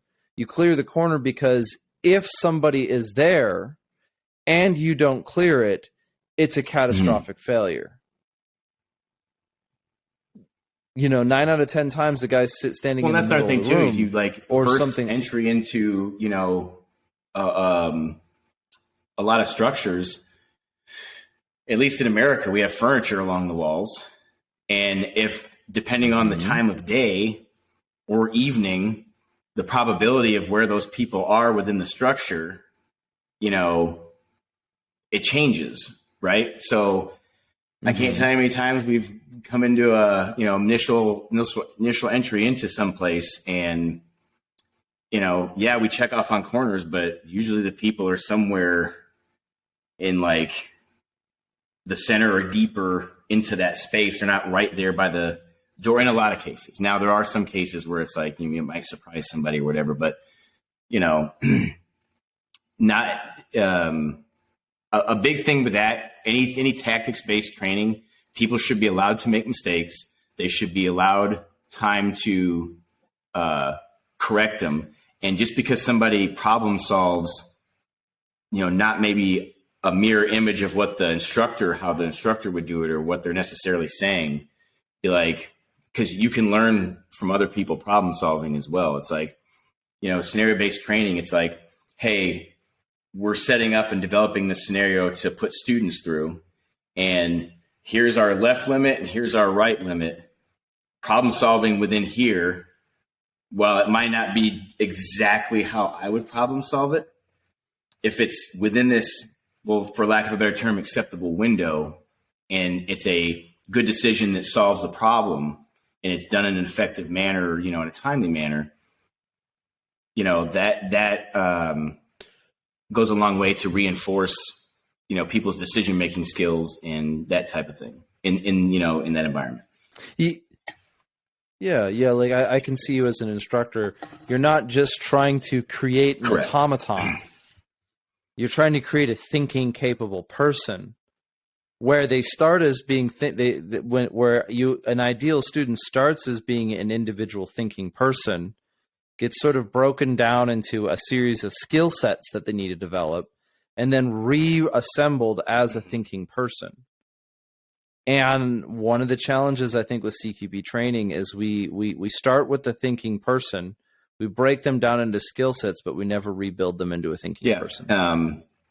And that's probably, and I haven't been to a lot of like open enrollment, outside of law enforcement, necessarily like CQB classes with, people from all over the place. So I don't want to assume or speak out of turn about who's doing what in what class or whatever, because that's, I don't know.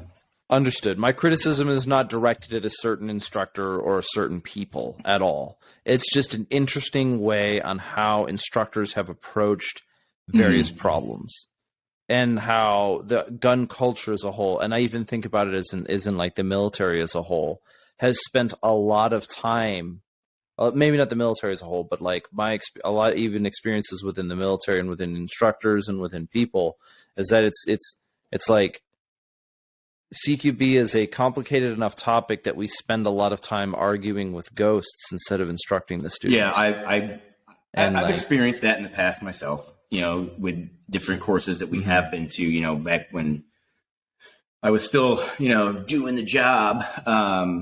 But tisk. So you had stopped me earlier and we were talking about instructing and teaching, right? So like, and where I was at on that thought line was, I was describing your Ripcord does a series of types of training that are focused more on the client than the course itself. So in other words, the client will approach you and say, I need this problem solved. You provide a training, a solution for it, instead of it being an open enrollment class. And you said, hold on to that. I want to return to this. Yeah, so what were you going? I wasn't sure, like, I know there's people that offer, that type of training as an open enrollment course. And, if sometimes I see flair, like a lot of unnecessary flair to make it seem more, I guess, like palatable or whatever, like entice the students to come like peacocking or whatever in that space. Sure, which is it fine. happens. Yeah. If it's like marketing or what have you. But we've been kind of hesitant to do that type of class because, I think that we have a good kind of like recipe or whatever for like walking someone from, hey, it's the start of class, or maybe they've never done this, or maybe they're trying to get better at it, to the end of class. Now, I'm not saying you're going to be a ninja at the end of it, but kind of doing it in a manner that takes all the extra, like the flair and the bullshit away, and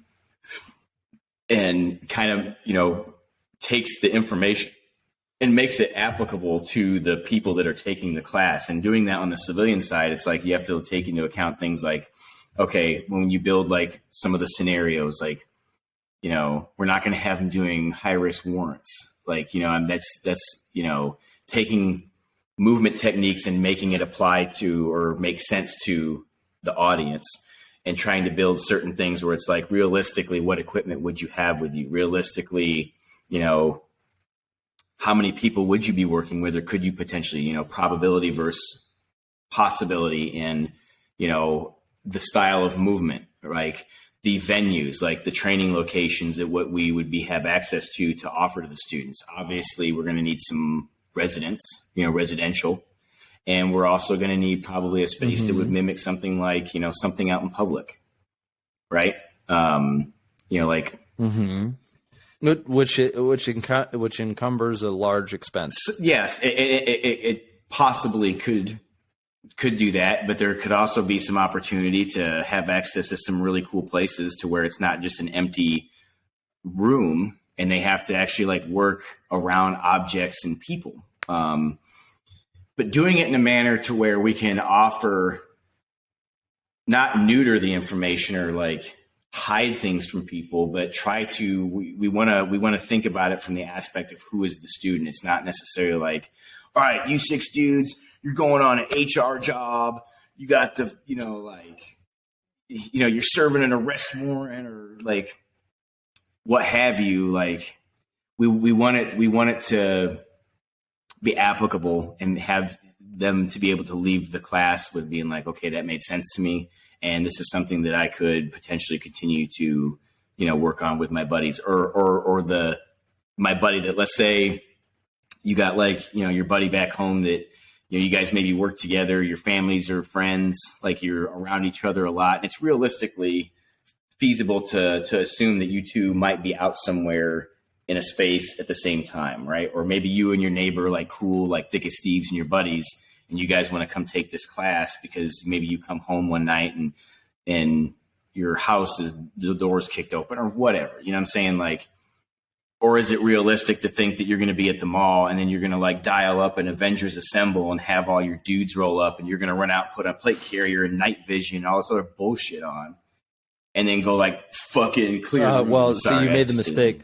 I just show up to the mall with night vision on, man. And then, anyway, that's a complete other sidebar. I get it too. It's a legit. It's easy as hell with law enforcement military because like that's the that's exactly. So easy to do, right?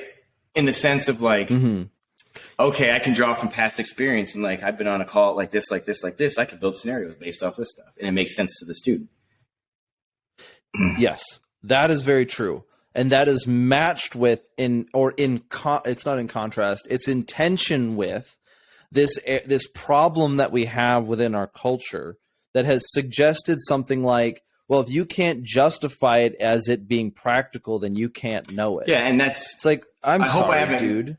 Sorry. You know what I mean? Like, no, I'm not criticizing you at all. I'm saying you are absolutely correct. It is so much easier to develop a curriculum, and I'm assuming it's so much easier to develop gear when you have a specific task in mind. And none of that's to say that I think civilians shouldn't own or know any of it. That's not at all what I'm saying. No one would. If you're going to spend money and time, I think that you should at least, at the very least, have the understanding of how to take that information and apply it to realistically to what you possibly could encounter and what you would reasonably want to expect yourself to be able to do. Does that make sense? And that is the duty of the individual. Yeah. I agree with you, right? And it also will affect the market. There's going to be a lot more demand for people in professional scenarios requesting training that is more valuable. There's only so many people in the civilian side of the citizen side of things who are either going to A, correctly understand why this information is necessary and important to a free and survivable population, or B, find it interesting enough to continue participating. Yeah, and that kind of a little bit goes back to like, okay, what's going to be the hot topic thing next month, or the Q1 of next year, and anyway, that's an old. It's not going to be Gray. Gray's on the way out, man. Gray has had 10 years of market dominance. Gray is getting ready to go back seat. Do you think it's going to be olive drab, or do you think it's going to be something else? Honestly, I love my Ranger Green. I still have my old cries, right? I'm like. Can you tell me the difference between Ranger Green olive and drab? Olive drab? Is almost like a very light yellowy green, like dulled. Yeah. Ranger Green is more of like a tree green, like forest green. Yeah, Ranger Green is when you fall down the Appalachians. Olive green is when you wipe and it's not the right color. Oh man, that's funny. Olive drab. Olive drab's good Actually, stuff. I have a sling It's floating around olive drab. here that is olive drab that Derek made for me. It is somewhere. It is somewhere in the building. Somewhere in the building. When There's it olive bleeds, drab, like there's OD that, green. you know, the and then material. It's there's not. mass It's gray. like.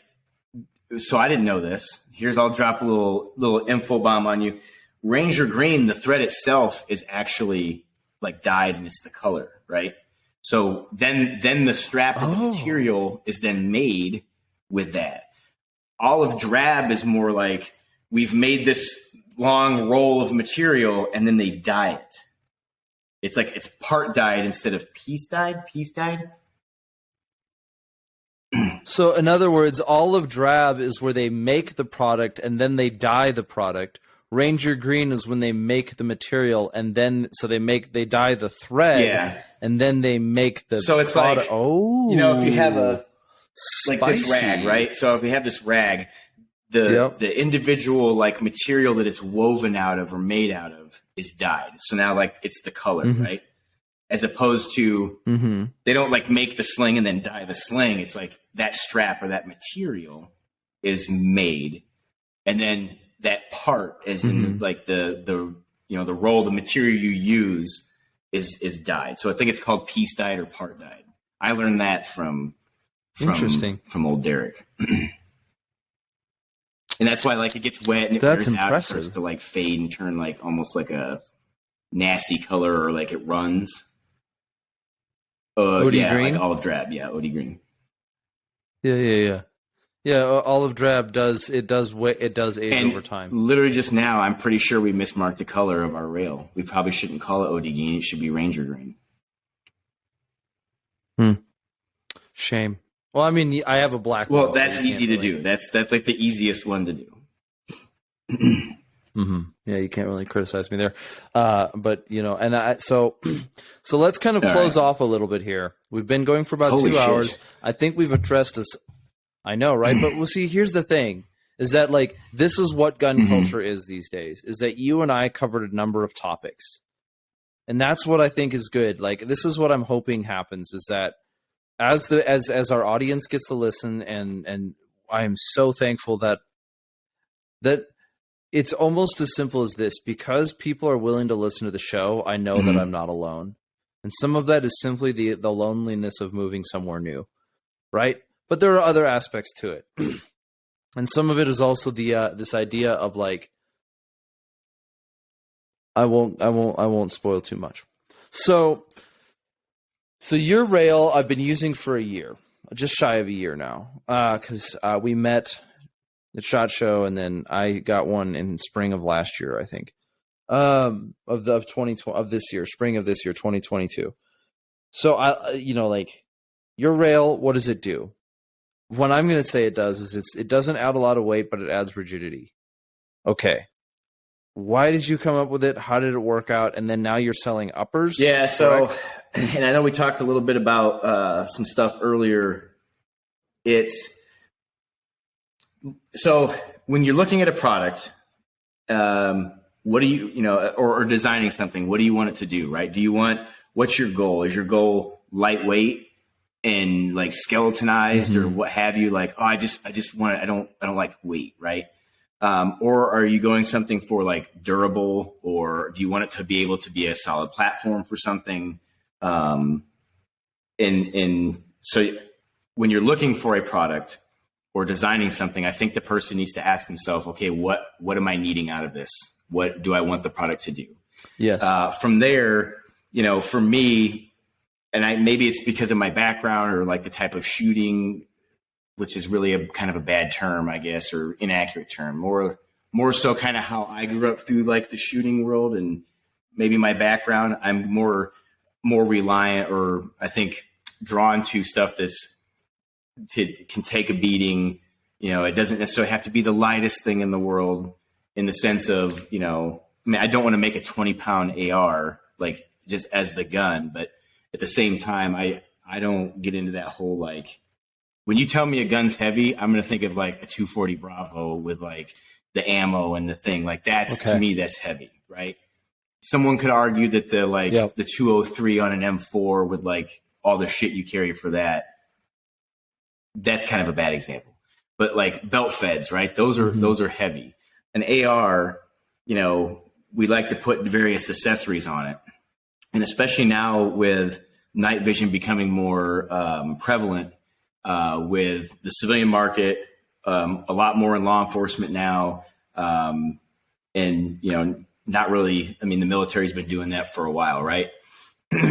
And seeing a lot of issues in the past with some other rails that are like, they have so much material carved out of them, right? And they're uber lightweight. And, I've fallen with a gun. I'm sure you've fallen on a rifle before. Yeah, the first time I fast dropped out of a Black Hawk, I stripped the rail off my gun. Did your gas tube survive that? Okay. Yes. Right. I'm glad you kind of brought that up, because there has been in the past with like some of these old designs where I think so. Dudes can put too much force on something and actually like shear and break things during use, right? So in my eyes, the rail shouldn't be uber prone to, me being able to like flex and bend the thing if I fall on it. We've had one yeeted out of a side-by-side. And the gun was I think a 14.5. It had a 1-to-8, a laser, a suppressor, all this other kind of bullshit on it. And the thing goes flying out of the side-by-side, and then the guys are still able to hit steel targets at 200, ish yards with their laser. We wanted something that was solid. So yes, it may not be the lightest M-LOK rail in the world, which is fine. But again, to point out with the weight, like, I know you had talked about this earlier, is with the barrel nut and where the weight is, and especially like, you have, I would say, some sort of like, continuous taper barrel is what I think you described. I'm currently using a Proof Research carbon fiber. I do not. You're just kind of all over the place. Fit within the normal. Yeah, no, right. With the carbon, the rifle, like my play carbine that I'm using right now, I do not fit within the average space, and I completely understand it. If I were to replace it, which the question that I'm kind of running into is, how long is it going to be until I wear out the barrel, and how long is it going to be worth it? I really like having where my balance point is on my rifle right now. Some of that is due to the rail, and some of that is due to the barrel. Talk about like, shooting the rifle, contact points back here, right? Mm-hmm. If the majority of my weight is back in this area, that's going to help make for a balanced system. So, and that kind of ended up being like a byproduct or a side effect of the design anyway, which was nice. But that's kind of how that went. Is like, I wanted something that was like an M-LOK rail, but because M-LOK seems to be the current like standard and where things are going. There's a lot of aftermarket, I guess, support, a term from the truck world. Oh, it's totally the meta. Yes. A lot of accessories, yes. And things to mount to it or whatever. So, and then to answer about upper receivers, we're actually making some notes on some forgings, and we want to tweak some features of the upper receiver. It'll be mil-spec in appearance, but we're going to start moving away from like that, just, hey, mil-spec upper receivers. Customers have made a couple requests, and there's been one request that I think we've gotten enough to where we're like, we might as well do it. It seems to be becoming more of a standard anyway. So like thermal fit for like when you install the barrel into the upper receiver. It's something that I think we have the ability to do. So we might as well. The customers would like it, so we're going to do it. Awesome. A couple other features that we're going to tweak on the upper receivers to ensure that we control the consistency of those features just a little bit better, so that they interface with other parts better. I don't want to go into specific details just yet about it, but we are making some changes to the upper receiver itself. And once those changes are finalized, then you'll start seeing more upper receiver groups, builds, that type of thing. And we're going to try and streamline how we offer products. Like, instead of having 18 colors of lower receiver, strip lower receivers. I think we're going to stick to doing like a black receiver set, selling it as a set. And then if you want just a lower, you can get an OEM lower where it's built out. You know what I'm saying? Like, and if you want to tinker and change stuff on it, it doesn't come with a stock or a grip because generally like everyone's got their own flavor for that. I think it's just, if we can streamline how we offer things, I think it'd be more beneficial for us. It'll be easier for us to kind of keep track of different stuff. Because the manufacturing side of things is kind of, it's like herding cats at times. It really is. I was going to say the same. I was wondering if it was going to say, alrighty. So we, when we start to get, I wanted to be doing full guns by now, but it just hasn't worked out like that. So when we do, I think it's probably just going to be one length gun. And that's going to be like our gun that we offer because we'd be able to manage that very well. And we know what parts we want to put in it, like, this and that and the other thing. And instead of offering too many options where it overwhelms people, we just want to kind of keep things kind of more in line with what we see as being what works for us, what seems to be what generally people are after, more of like people ask for like a gun that does everything, which I'm sorry, there doesn't exist. Yeah. Which is the perpetual trouble is that, right? So you spend time kind of honing in on something that you want. And then somebody, and that's what you do. Like, this is what I've built the gun that I wish I could have bought 2 years ago, 10 years ago, right? And that's, if I could have bought this 10 years ago, I would have been good with it. And now you're like, well, it doesn't work that way anymore. Now it's like, well, I want to be able to buy your gun with my barrel and his flash hider. Well, unfortunately, that's not perfect. Well, if people have their own parts, they're welcome to send them in, and we can definitely, that's a service we offer. Like, if you have this with this, and you want it assembled and you don't feel like it's something you want to tackle, you by all means send it. Hey, there you go. So that's good news because like I'm using a dead air suppressor right now. So then, are you guys using dead air muzzle devices? No, I'd send you a muzzle device. We'd build them up and we're done with it. Okay, cool. Easy day. Yep. Cool. So your rail now. You're coming from a military background, when I saw it, when you showed it to me, I was like, okay, I know where this is. I see where this rail is going. It's one of those things where like, okay, rigidity, night vision, focus. Gotcha. Strength, a combination of durability. Like it's definitely on the stronger side. It's not on the ultra lightweight side, but it's not a heavy rail. All right, cool. I mean, it's. So was the primary problem that you were trying to were you having a lot of trouble with guns losing zero with their lasers? Because that's what in a sense that's kind of what it looked like. It's like you ran into a bunch of problems with rifles laser losing zero because the rail was too wobbly. Well, here's some things I noticed. So you fixed that. Rails shifting, like they'll have anti-rotation features, or those wings, but they always lead them a little bit too wide. And why they do that generally is because X company makes an upper receiver, this company makes an upper receiver, this company makes an upper receiver, and mil spec allows for, as long as it's so call outs, right? Specs. Sometimes it's minus, so you have the spec, the size of something, then you have either, it can be minus and plus, it can be minus nothing but plus something, or it can be plus nothing and minus something, to give you guys an example, right?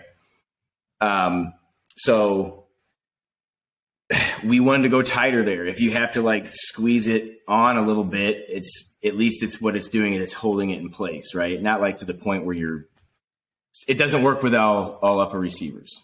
So I'll put it that way. Okay, because I didn't have a single problem fitting it on an upper, right? But I mean, sometimes sometimes parts will require a little bit of fitment. That's just the unfortunate reality. Because we can't control what everybody else does, but we can control what we do. There are features on the face of this that we want to adjust, at least for our product, to where if you want to use every feature of our rail, that you'll be able to. Now, going back to rails rotating, right?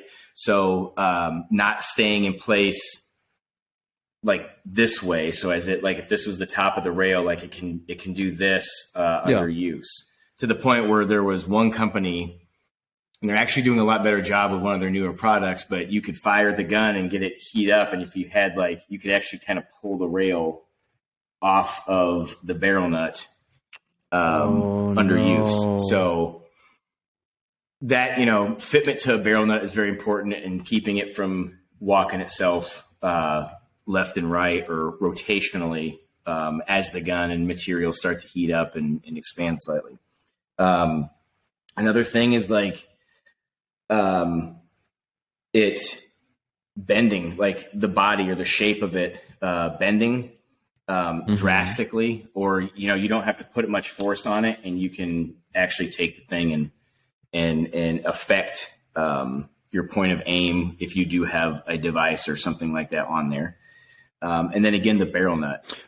Which makes sense. Yeah, all that pressure is set at the barrel nut, and so you're dealing with the fulcrum. We want to make sure the barrel nut was long enough to handle a lot of the different pressures that it would be put on it. In addition to, we don't want heat to be able to just easily like go from barrel through barrel nut into rail and then like heat stuff up. So there's more mass to the rail, so it takes a little bit longer to heat up. I'm not saying it's not ever going to heat up. I could lay one of these in the sun, lay it down, go shoot something else for 10 minutes in Tennessee, and go back to pick it up later, and the magazines and the gun burned my hand. You know what I'm saying? Like, but it doesn't take it. It's a longer amount of time, so it's slower to get to the point where it is hot with the different material going from your barrel to the steel barrel nut to the aluminum rail. But yeah, that's alrighty. Yeah. So the main things we're getting out of this in the fitment, like if you're going to look at features, because this is what I think of, right? And I've tried to figure out different ways to say, like, how do we evaluate something as good? And one of the things that has always stood out is like, or not always stood up, but one of the things that has become sort of that prevalent value for me when it comes to like a duty gun is I need to know that I'm not going to break it. Right. So that's a certain issue, whether it's because I'm going to be in a scenario where I might be under stress or whatever.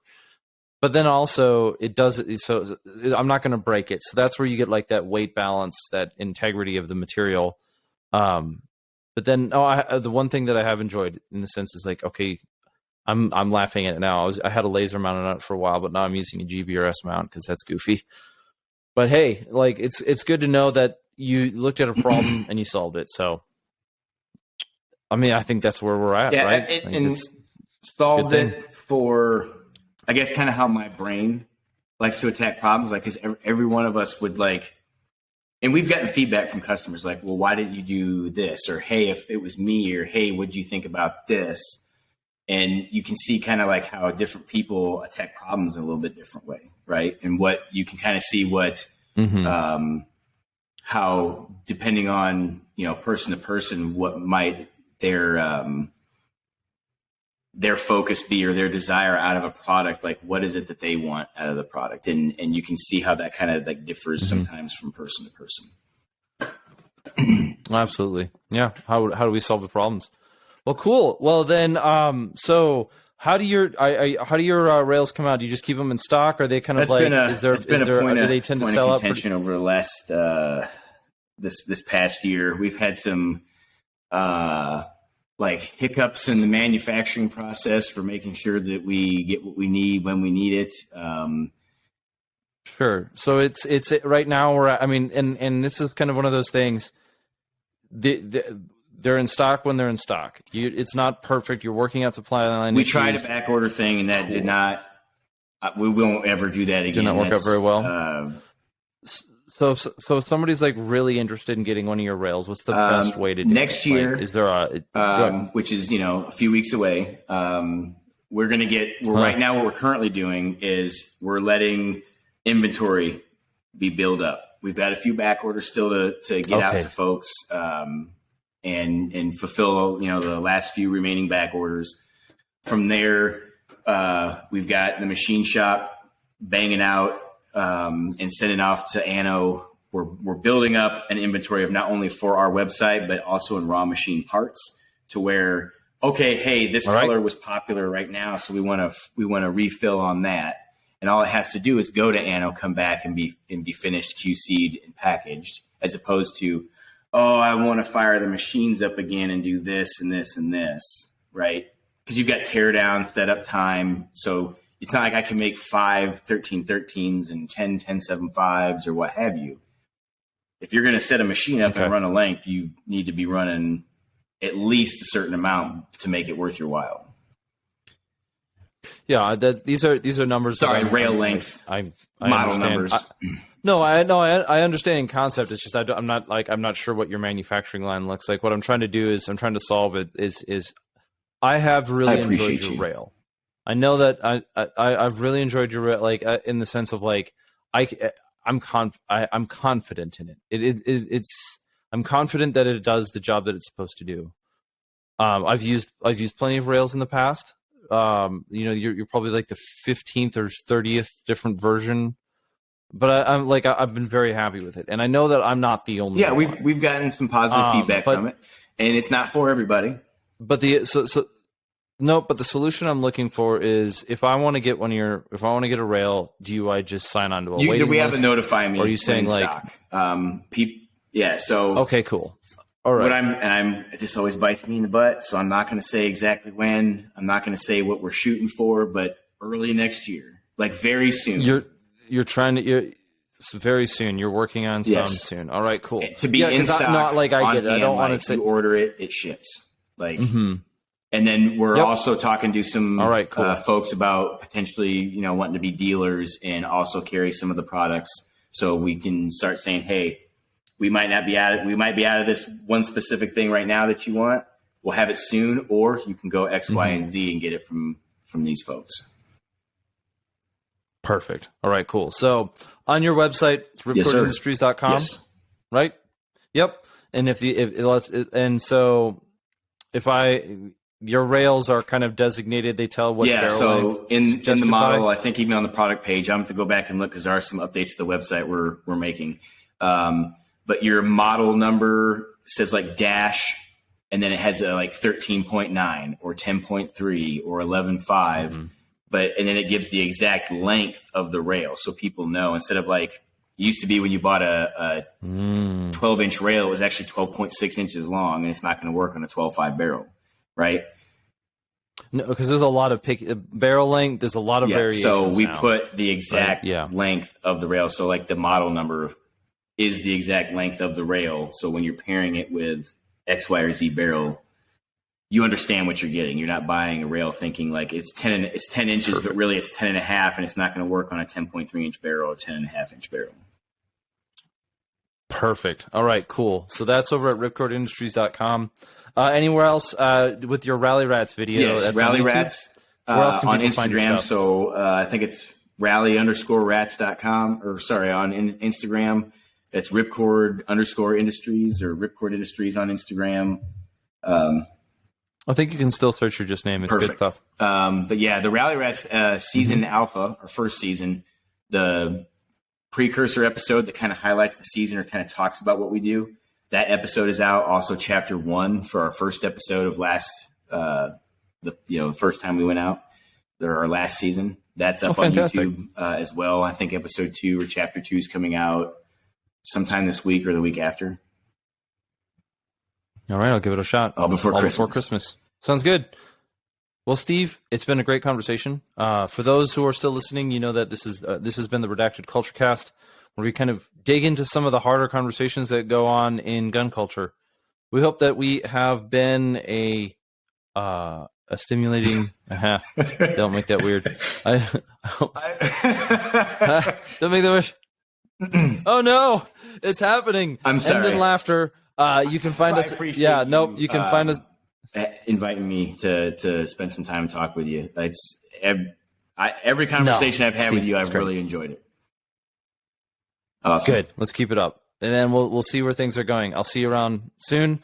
I'll hold on here, and we will talk to everybody here in a minute. So bye.